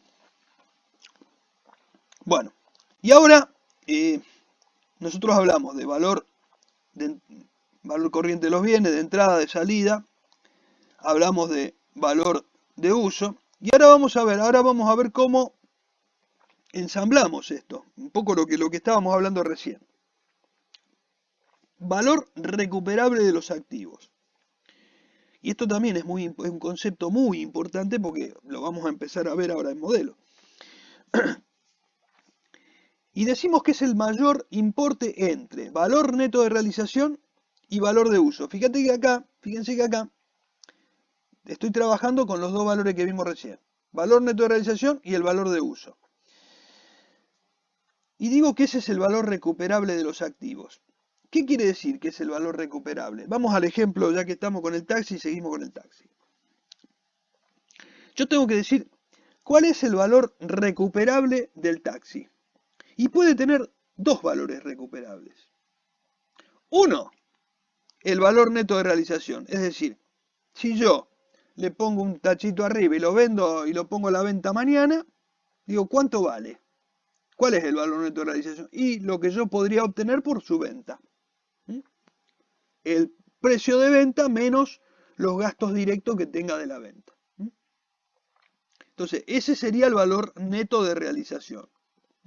Sería lo que puedo recuperar del taxi, es decir, volver a convertir el taxi en pesos. Entonces, ¿cómo? O sea, recuperar pesos del taxi. Bueno, ¿cómo recupero?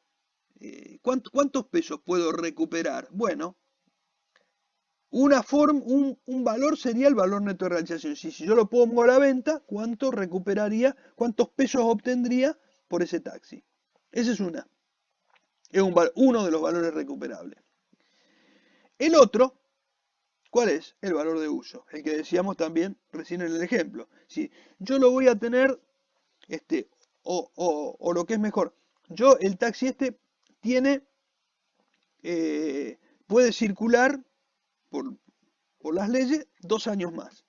Y después lo tengo que sacar de circulación. Entonces, bueno, digo, los flujos de fondo que espero obtener en estos 2 años, más lo que obtenga en ese momento, cuando termine, cuando ya no pueda circular más, yo lo vendo. Entonces, bueno, cuando lo tenga que vender en ese momento, ¿cuánto podría obtener? ¿Cuánto obtendría por la venta en las condiciones de ese momento? Entonces sumo los valores que obtendría de flujo de fondo, más el valor que obtendría finalmente por la venta, y ese sería el mayor valor que yo podría obtener si lo termino de usar hasta el final de sus posibilidades. Entonces, por un lado tengo el valor neto de realización y por otro lado el valor de uso. Cualquiera de los dos puede ser uno mayor que el otro, no sé. Yo calculo los dos y digo, yo no puedo tener en mis libros valuado el taxi a un valor mayor que el mayor de estos dos. O sea, yo tengo estos dos valores y digo, elijo el mayor. Y digo, al momento de evaluar un activo, ese valor, este valor recuperable, me fija un límite. Me dice, una vez que yo calculé el mayor valor de digo, bueno, elijo el mayor y eso es un límite. Yo no puedo evaluar un activo por encima de ese valor. ¿Qué significa un límite? Que ningún activo se puede evaluar por encima de su valor recuperable. O sea, yo no puedo evaluar el taxi por encima del mayor de estos dos valores. El mayor de estos dos valores me fija un límite. ¿Ven? Por eso les decía yo que lo tenemos como una referencia. Yo le voy a echar mano a este valor en el caso de que la evaluación que yo tenga esté por encima. Si está por encima, entonces voy a tener que evaluar al límite. Vamos con números. Supongamos que yo digo, tengo el taxi. ¿Cuál será el valor recuperable? Por un lado tengo el valor neto de realización. ¿Si cuánto sería? 300.000 pesos. Bien.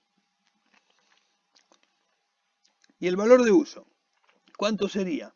Y yo espero obtener de acá hasta que lo pueda usar 150.000 pesos y al final del periodo en que lo pueda seguir utilizando voy a obtener 50.000 pesos más por la venta, o sea, 200. Muy bien. 300 si lo vendo ahora, 200 si lo uso. Muy bien. ¿Cuál será el límite? El mayor, 300. Digo, bueno, mi taxi no puede estar valuado en mis libros por encima de 300.000 pesos. Entonces, si yo lo tengo valuado a mi valor de compra menos las amortizaciones y está por debajo de los 300.000 pesos, lo dejo valuado así porque está bien. Ahora, si a mí me da más, yo tendría que bajarle el valor porque lo estaría sobrevaluando. Porque yo, si lo vendo, voy a obtener 300 y si lo uso, voy a obtener 200. Entonces, de ninguna manera me va a estar dando más que eso, más que el mayor. O sea, la alternativa mayor son 300.000 pesos. Entonces yo no puedo evaluarlo por encima de 300.000 pesos. ¿Se entiende o no? ¿Estoy claro?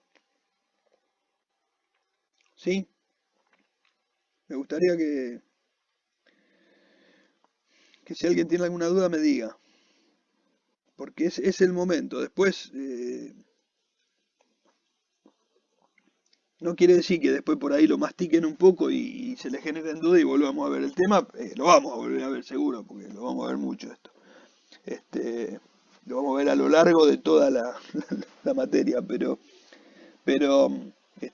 si tienen alguna duda puntual, la quiero aclarar ahora también porque por lo menos vamos mejorando, o sea, vamos afinando para lo que viene. Sí, sí.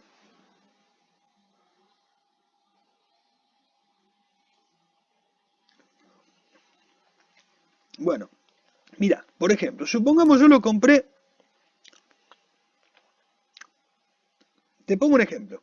Vos compraste un auto eh, y te costó 500.000 pesos, ¿no es cierto? Y lo amortizás en 5 años, o sea, 100.000 pesos por año. Entonces, transcurrió el primer año y vos hiciste 500 menos 100.000 pesos de amortización y te quedó evaluado en 400. ¿Hasta ahí me seguís? Bien. O sea, vos en los libros lo tenés en 400. Resulta que eh, lo dejaste en la puerta porque qué sé yo, y pasó un loquito y te lo prendió fuego el auto. Y el seguro no te reconoce no te reconoce nada. O te reconoce eh, 100.000 pesos. Entonces, vos lo tenés valuado en tus libros a 400.000 pesos. ¿Y cuál es tu valor recuperable?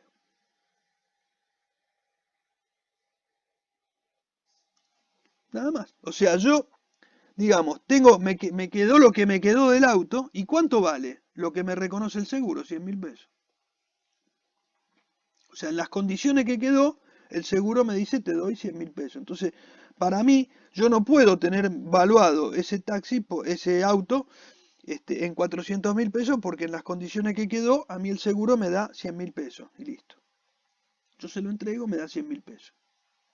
¿Me explico? O sea que eh, mi valor recuperable me lo está dando el valor, en este caso, llamémoslo así, de realización o de, porque digamos es lo que yo lo puedo obtener por ese auto. O qué sé yo, no se me incendió, está chocado. Y lo máximo que puedo obtener son 100.000 pesos. Bueno, este, es lo más que me pagan. Bueno, entonces lo máximo que puedo obtener son 100.000 pesos. Entonces, si yo lo tengo valuado a 400, sí, porque yo lo compré, estaba bien, pero estaba bien el valor. Pero ahora, bueno, ahora no vale eso. Ahora vale menos. Entonces, bueno, ¿cuánto vale? 100.000. No, no lo puedo valuar a, a, a 400. Hay 300.000 que lo tengo que mandar a pérdida. Y solamente me van a quedar 100.000 pesos que recupero. O sea, yo voy a volver a tener 100 pesos por 100.000. El resto lo perdí. ¿Me explico? ¿Mm? Entonces, cuando nosotros hacemos, nosotros cuando estamos haciendo un balance, estamos evaluando los activos, ¿qué hacemos? Tenemos activos, ¿no es cierto? Tenemos los bienes, entonces bueno, tenemos este bien, el otro bien, el otro bien. Entonces calculamos el valor de costo, de origen, menos las amortizaciones, y me da tanto. Entonces decimos, bueno, los activos no pueden estar valuados por encima de su valor recuperable. Entonces primero tenemos que calcular cuál es el valor recuperable. Entonces decimos, eh, es el mayor entre estos dos valores. Calculamos el valor y ese valor lo ponemos como límite. Entonces decimos, si el valor que nosotros tenemos en nuestro activo supera el límite, entonces lo tenemos que evaluar al límite. Si no supera, lo dejamos al valor que lo tenemos.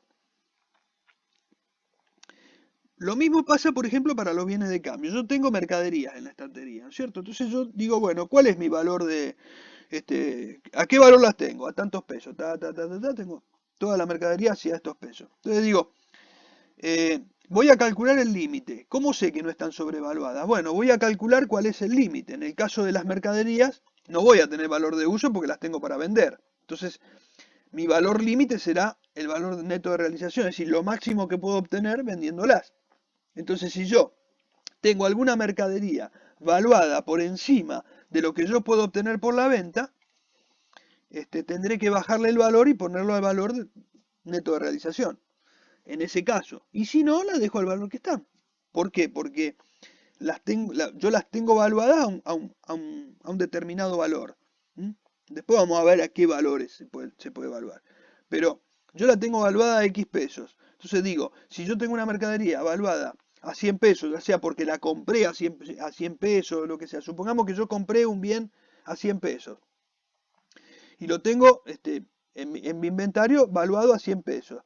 Y resulta que como tiene un deterioro, qué sé yo, lo puedo vender nada más que a 80. Puedo obtener 80 por la venta. Entonces no lo puedo valorar a 100 pesos, porque no voy a recuperar 100 pesos. Voy a recuperar 80. Entonces, en este caso, voy a tener que ponerle como valor en mi inventario 80. Ahora, si mi valor neto de realización es 150, bueno, mi valor, yo la sigo valuando a 100, que es lo que lo tengo valuado. ¿Por qué? Porque esto es un valor de referencia. Solamente le voy a echar mano si el valor en que yo tengo evaluado mi bien fuera superior a este valor límite. Por eso lo llamamos límite este valor.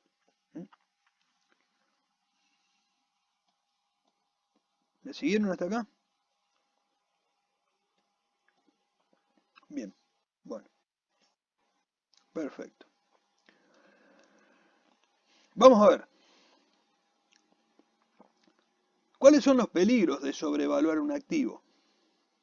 O sea, porque hasta acá estamos diciendo, bueno, si yo sobrevalúo un activo, estoy poniéndole a un activo, ¿qué significa? Ponerle al activo más de lo que vale. O sea, yo digo, tengo esto que vale 100 pesos y en realidad si lo vendo me dan, como máximo me dan 70. ¿Cómo lo voy a tener valuado a 100 si me van a dar 70? Si puedo obtener 70. Ya sea vendiéndolo o usándolo. Lo máximo que me puede generar este activo son 70 pesos. Entonces, ¿cómo lo voy a evaluar a 100? Está sobrevaluado. ¿Cuál es el peligro de tenerlo sobrevaluado? Si yo tengo un activo sobrevaluado, estoy dando un resultado por tenencia positivo. O sea, estoy diciendo, tengo más valor de lo que tengo. Y si tengo más en mi activo, si tengo mi activo sobrevaluado, esta flecha indica que está, digamos, por encima de lo que tendría que estar, o sea, está aumentado este activo. aumentado, mal aumentado, mi pasivo sigue siendo el mismo, quiere decir que para que equilibre mi ecuación patrimonial, el patrimonio neto está elevado. ¿En qué parte? ¿En la parte de aporte de los propietarios? No, porque nada que ver. ¿Dónde? En los resultados. ¿Por qué? Porque estoy dando un resultado por tenencia positivo. Es decir, yo por tener este bien tengo un valor X. Pero ese valor X es mentira. O sea, no es, en el caso del ejemplo que decía recién, no vale 100, vale 70. Entonces, esos 30 de diferencia, ¿qué son? Y es un resultado por tenencia, si yo lo estoy evaluando por encima de lo que vale. Y si yo lo evalúo por encima de lo que vale, lo que estoy dando es un resultado por tenencia, ¿cómo? Positivo. Positivo. ¿Y qué puedo hacer yo con los resultados por tenencia o con los resultados?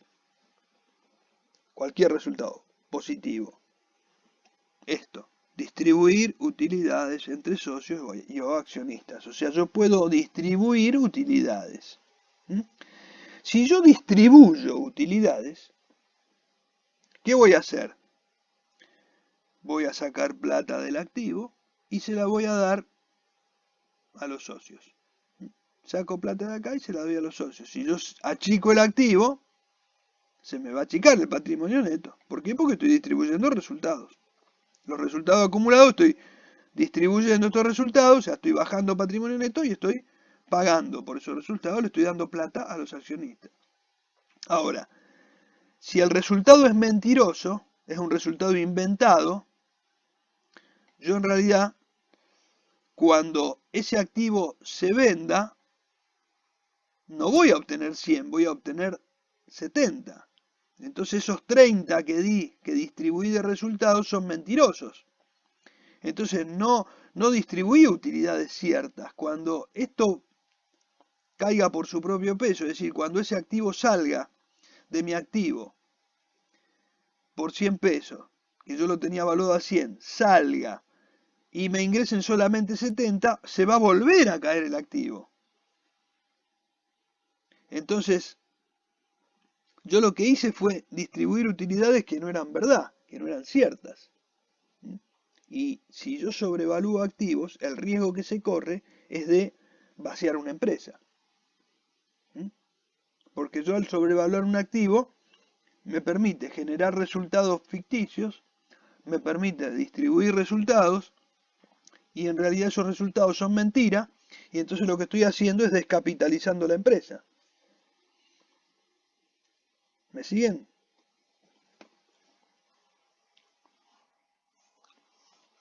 ¿Todos lo entendieron? ¿Quedó claro?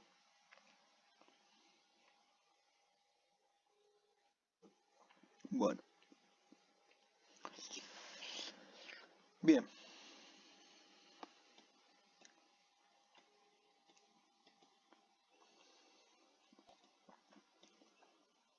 Bueno,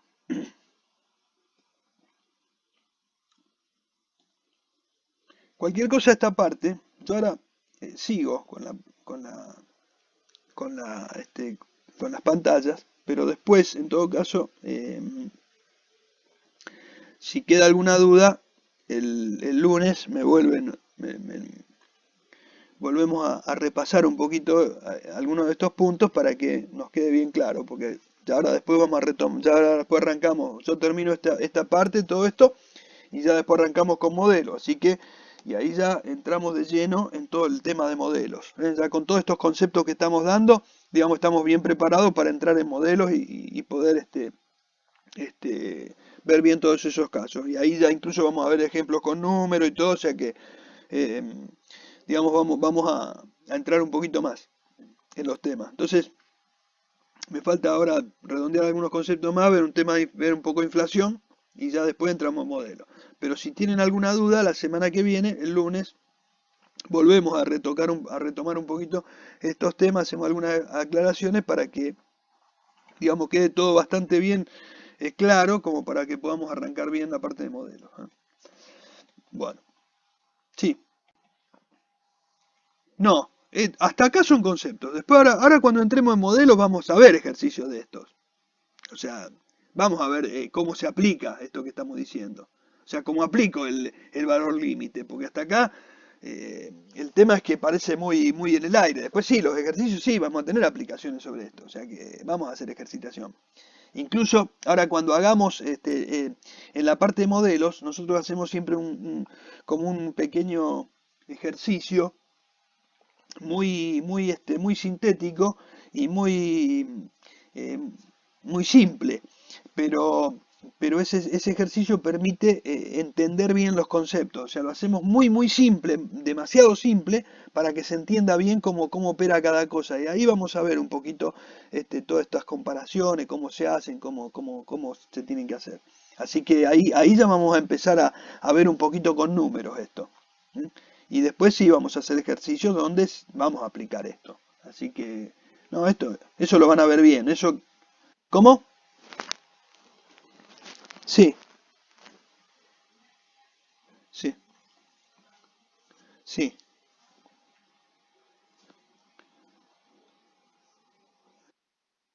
Hasta ahora sí. Hasta ahora sí. Hasta ahora yo hablé yo la clase pasada expliqué ese tema porque, sí, no, bueno, pero lo aclaro de nuevo porque por ahí, si alguien no estuvo y no lo escuchó, eh, hasta ahora nosotros vamos a tomar un examen. ¿M? Eh, no está previsto tomar dos exámenes. A lo mejor si llegado el caso, si llegado el momento se abren las clases presenciales, bueno, veremos, ¿no es cierto? Por el momento se va a tomar un examen hasta ahora.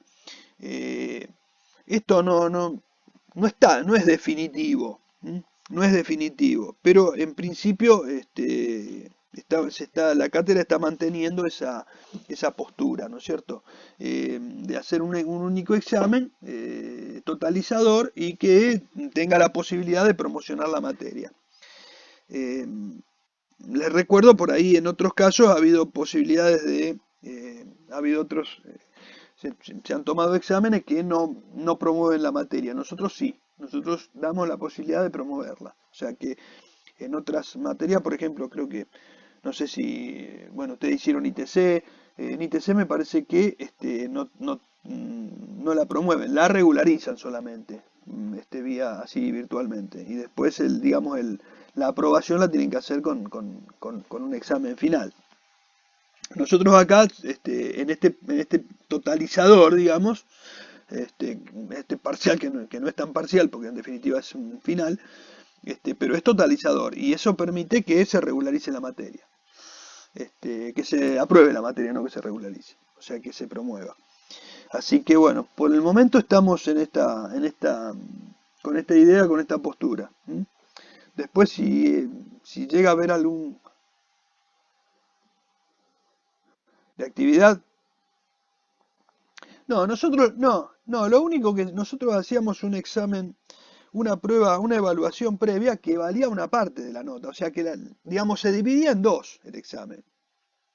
Un pedazo de examen que valía el 30% y otro pedazo que valía el 70%. O sea, era como un examen abierto en dos. Uno por un pedacito más chico y otro por un pedacito más grande. Nada más. O sea, no es que había dos exámenes, no era un parcial y un recuperatorio. O sea, es un examen dividido en dos, hacíamos, en ese caso, normalmente. O sea, un examen con una evaluación previa,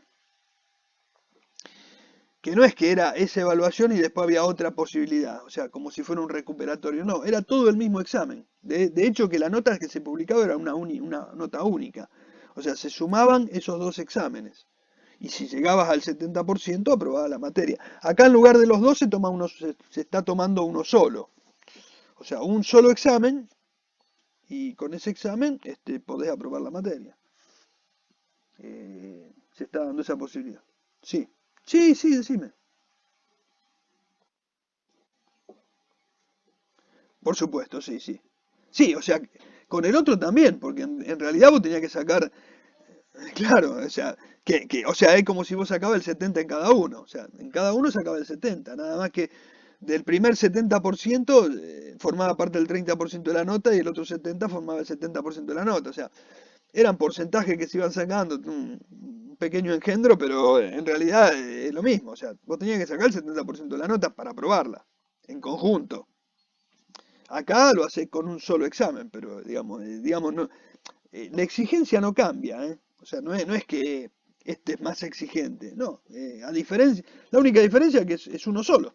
O sea, el otro eran dos. O sea, estaba abierto, era un examen abierto en dos pedazos. Este, un examen solo. O sea, un examen único, nada más. ¿Mm? Que hasta ahora, digamos, es así. O sea, ya les digo, no es definitivo. O sea, se puede llegar a modificar esto, pero hasta ahora lo que yo tengo, digamos, lo que yo tengo, las instrucciones que tengo de la cátedra es esta. ¿Mm? Bueno, no sé si... ¿Mm? No, no, está bien, no, todas esas cosas pregunten, porque incluso, es más, eh, les recuerdo lo que le dije el otro día. Si ustedes tienen alguna inquietud, alguna cosa, algo que por ahí quieran aclarar o decir, díganlo. Una cosa que te recuerdo que dije también el otro día es que para rendir, recuerden que tienen que estar inscritos en comunidades, tienen que estar inscritos en el campus virtual. Y además, o sea, y tienen que figurar en el SIU Guaraní. O sea, las dos cosas, ¿no? O sea, no basta con que figuren en el SIU y, y después no se anotan. Tienen que estar en el campus virtual, o sea, inscrito en comunidades. Fíjense en la comisión 1197, que es la de Omeña, va a figurar Omeña ahí. Nosotros vamos a estar dentro de la comisión como si fuéramos alumnos, o sea, formando parte del grupo, pero digamos el que sale en el encabezado va a ser Omeña, o sea, para que ustedes lo identifiquen. Y bueno, ustedes se tienen que inscribir allí y inscribirse siempre acuérdense de poner nombre, apellido y el número de legajo, porque eso es importante para que después lo crucemos bien con el guaraní, porque no nos queremos confundir, porque por ahí no me pongan Nacho, no, pongan Ignacio del apellido y el número de legajo, porque si no, qué sé yo, me aparece Cacho, Pocho y yo no sé si quién es, ¿viste? Si es, por un lado me figura en el Ciudad Guaraní con todos los datos y en el otro me figura este, con un nombre así cortado, parcial, y entonces, bueno, no sé quién es.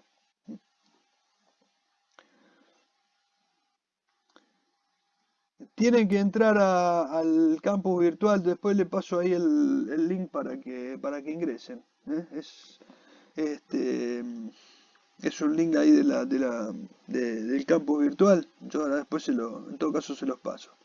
Se los pongo ahí en el, en el WhatsApp acá para que se los recuerdo ahí para que ustedes lo vayan entrando. Después bueno, bueno, dale. Perfecto. Ahí lo pegó, sí, sí, ahí está. Comunidades 3 campus virtuales, ese, sí. ¿Eh? Sí, porque ahí,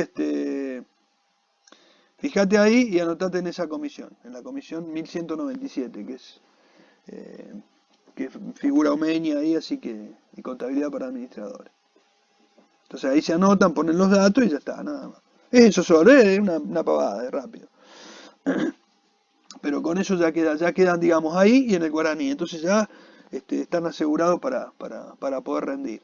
Porque si no, después si están en uno y en otro no, es un problema. Bueno, seguimos. Amortizaciones. Vamos a ver qué son las amortizaciones. Entonces decimos que las amortizaciones son una expresión contable que refleja la disminución de valor que experimenta un bien de uso por una causa determinada, ya sea física o económica. O sea, yo siempre les digo que cuando nosotros compramos un bien, ¿qué hacemos? Yo doy un ejemplo siempre muy, este, así trato de entrar por un absurdo para que se entienda claramente. y no tengamos duda.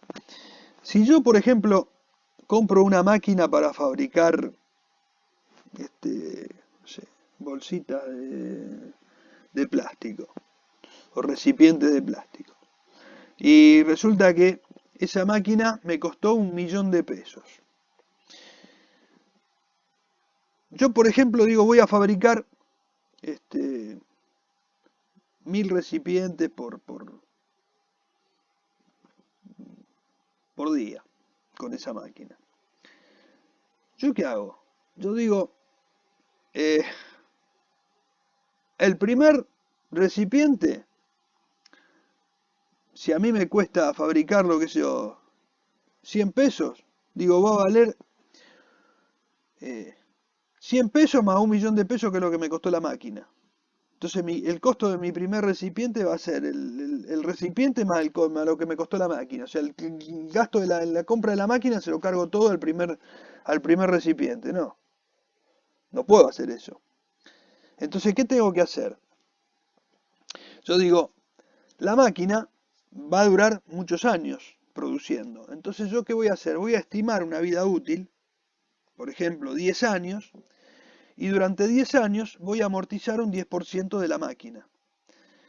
Y como yo todos los años voy a amortizar el 10% de la máquina, voy a decir, bueno, a cada pieza que produzca durante cada año, o sea, si yo hago 1.000 piezas por día, voy a hacer 30.000 por mes. Y si trabajo 12 meses, voy a hacer 360.000, o algo así directo para que sea. Bueno, esas 360.000 piezas van a tener un pedacito de la amortización del año como costo de la pieza. Entonces, con esa amortización voy mandando al gasto de a poquito esa máquina, a través de 10 años.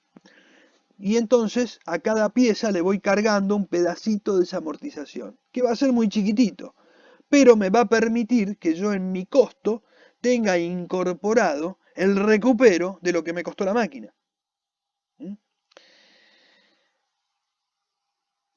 En cambio, si yo eso lo mando a gasto, no lo puedo recuperar en un día. Y no puedo castigar a un ejercicio con un costo tan alto, cuando en realidad yo lo voy a aprovechar durante varios ejercicios.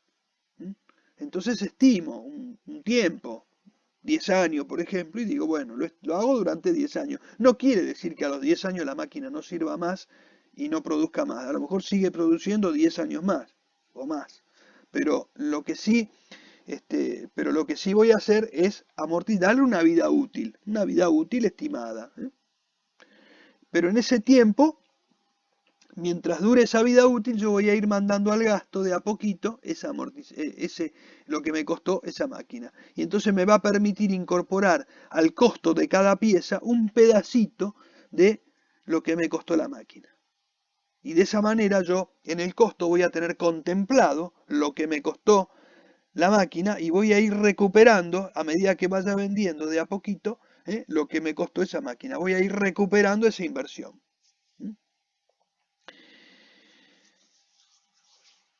Y acá, bueno, acá decimos que refleja la disminución de valor que experimenta un bien de uso por una causa determinada, ya sea física o económica. Es decir, ¿por qué? Porque la amortización va a ir restando del bien, y acuérdense que yo voy a ir disminuyendo el valor que tiene el bien, porque el bien va a valer cada vez menos, porque le voy a ir restando ese valor de compra la amortización. ¿Cuáles son las causas físicas o económicas? Bueno, las causas físicas o internas, es decir, cuando los bienes de una planta están sujetos a un desgaste, motivado por la explotación o el funcionamiento normal y o daños extraordinarios, tiene capacidades físicas. Es decir, el bien se va deteriorando y yo en algún momento lo voy a tener que reponer, lo voy a tener que cambiar o lo voy a tener que reparar. Entonces yo de alguna manera voy mandando al gasto lo que me costó ese bien, porque ese bien no va a ser eterno. Yo tengo que tener previsto recuperar con mi costo lo que invertí en ese bien. Entonces por eso voy amortizándolo. Y por otro lado, voy reflejando en el bien ese desgaste que va teniendo, ese deterioro, ese desgaste que va teniendo.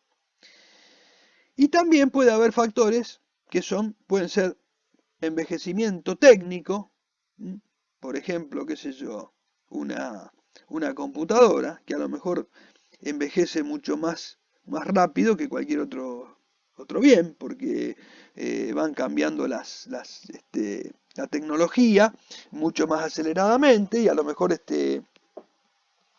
a los 2 años ya es obsoleta, tiene un montón de elementos que ya se modificaron y que hay programas nuevos, tiene más velocidad, etcétera, etcétera, y bueno, eso es el ejemplo por ahí más claro, de que puede ir envejeciendo eh, por otros factores, ¿no es cierto? Por obsolescencia, por algún tipo de elemento que a veces no tiene que ver con un problema físico en sí. A lo mejor físicamente eso está bien, pero tiene un envejecimiento técnico, ¿no es cierto? Bueno, entonces yo a través de la amortización voy reflejando esa disminución de valor que va teniendo ese bien, que va experimentando ese bien. Por eso es que a veces hay diferencias en las vidas útiles. Hay bienes que tienen vidas útiles más cortas y otros bienes que le podemos dar una vida útil más larga. Por ejemplo, un inmueble le damos normalmente al edificio 50 años. ¿Mm? Que también no quiere decir que a los 50 años esté totalmente deteriorado, porque bueno, si se mantiene bien y se lo mantiene y todo, a los 50 años puede estar en condiciones, pero va teniendo cosas que hay que ir reparando, arreglando y todo, y bueno, y eso este, es producto también del envejecimiento del bien. Bien, eh, dentro de los factores de carácter físico, que dijimos recién, físicos, eh, tenemos la depreciación o desgaste por el uso normal del bien. O sea, y va a depender de la intensidad con que se emplee el activo en cuestión. El desgaste por el uso normal del bien. Es decir, si yo, por ejemplo, tengo una máquina para producir lo que decíamos recién, y bueno, y yo la uso todos los días regularmente y todo, y le doy un uso bastante importante, pero digamos, y, este, y no para, y bueno, y llega un momento que obviamente va a recibir un desgaste por ese uso normal, que si yo tengo un colectivo y sale todos los días, trabaja todos los días, salvo lo paro, qué sé yo, solamente unas horas durante la semana nada más que para hacer algún mínimo mantenimiento y sigue, y bueno, va a sufrir un desgaste, en algún momento lo tendré que parar para hacer otro mantenimiento más importante, etcétera, porque bueno, va a depender, ¿no es cierto?, de ese desgaste que va sufriendo. Eh, otros factores también puede ser un agotamiento, ¿m? Por ejemplo, la amortización atribuible por extinción a los depósitos naturales. Por ejemplo, una mina, una cantera se va extinguiendo porque, bueno, se va agotando la producción. O sea, llega un momento que se va usando todo y, bueno, se va agotando. O sea, llega un momento que ya no va a producir más. Y después, los deterioros que pueden suceder, por ejemplo, daños extraordinarios por causas previsibles como por acontecimientos en que la empresa no tiene ninguna influencia, por ejemplo, un siniestro. O sea, puede haber daños extraordinarios por causas que se puedan prever, como por causas que no se puedan prever. O sea, un incendio eso no lo puedo prever. ¿Eh? O sea, no puedo decir mañana va a haber un incendio. No sé. Ahora, qué sé yo, puede haber daños extraordinarios, puede haber causas que sí, yo las puedo, son previsibles y a lo mejor, bueno, si yo tengo determinados recaudos, puedo evitar que ese deterioro sea mayor, o sea, puedo aminorar ese proceso de deterioro. Si yo puedo tomar alguna previsión, y en otros casos no, y en otros casos no lo puedo hacer porque, bueno, si no, yo qué sé yo, por un incendio lo más que puedo hacer es tener muchas medidas de seguridad, etcétera, etcétera, pero seguro todo lo que pueda hacer, pero bueno, pero no puedo evitarlo si sucede. O sea, a veces no necesariamente es por un problema de que no se tomaron las medidas. A veces algún desperfecto puede ocasionarlo y bueno, y no es culpa de nadie. Y después también, bueno, hay causas que a lo mejor, qué sé yo, a veces se puede sufrir un daño por causas previsibles, qué sé yo, que a lo mejor este, podía haberlo evitado si yo tomaba determinados recaudos y no lo hice. Bueno, entonces, bueno, ahí, bueno, pero también es un deterioro. O sea, por una cosa o por otra, pero estuvo. O sea, pudo ser previsible y bueno, y no tomé las previsiones adecuadas y sucedió el problema o fue un siniestro y bueno, y también me pasó. Y factores de carácter económico. Pasamos a este punto y ya después, y después continuamos la clase que viene. Acá hablamos, por ejemplo, de a lo mejor derechos cuya explotación es expirable, por ejemplo, una patente, una concesión. Son generalmente bienes inmateriales, ¿no es cierto? Que yo, por ejemplo, tengo una patente, una concesión, una franquicia, una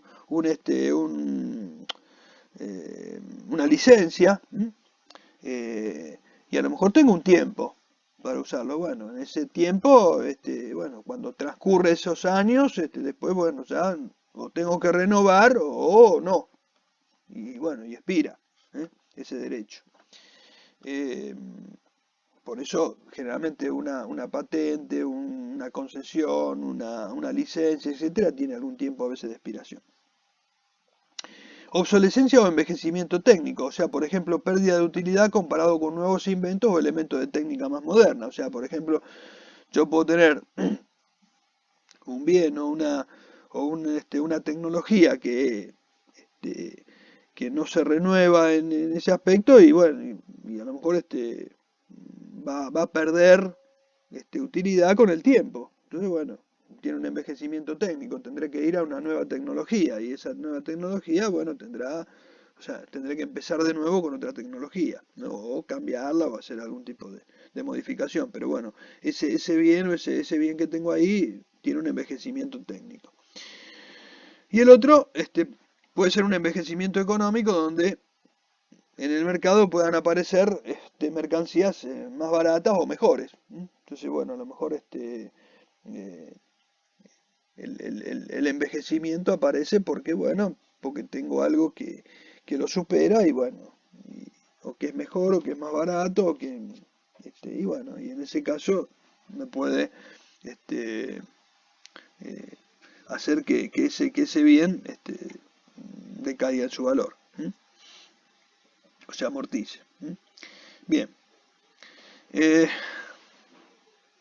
bueno, nos quedan un par de cositas que vamos a ver, eh, lo repasamos la clase que viene, elementos de amortización y la finalidad de la amortización, que algo ya les estuve comentando, así que es lo que yo les decía recién de los fines de la amortización, de que, cuál era la finalidad de esa amortización de poder recuperar la inversión que hicimos.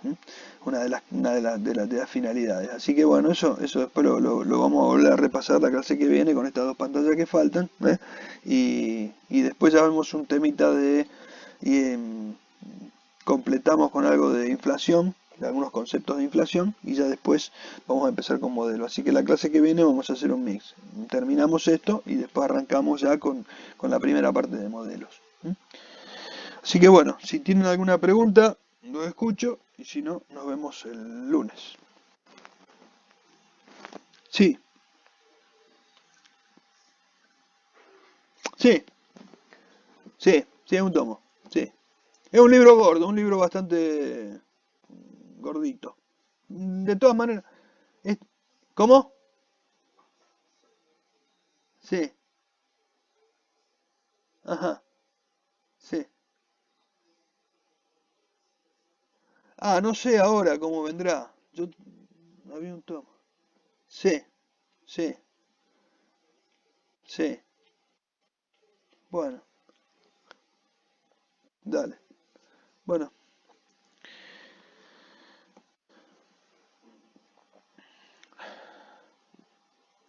bueno, no sé, ¿tienen alguna preguntita, alguna duda? Si no, nos vemos el lunes. ¿Mm?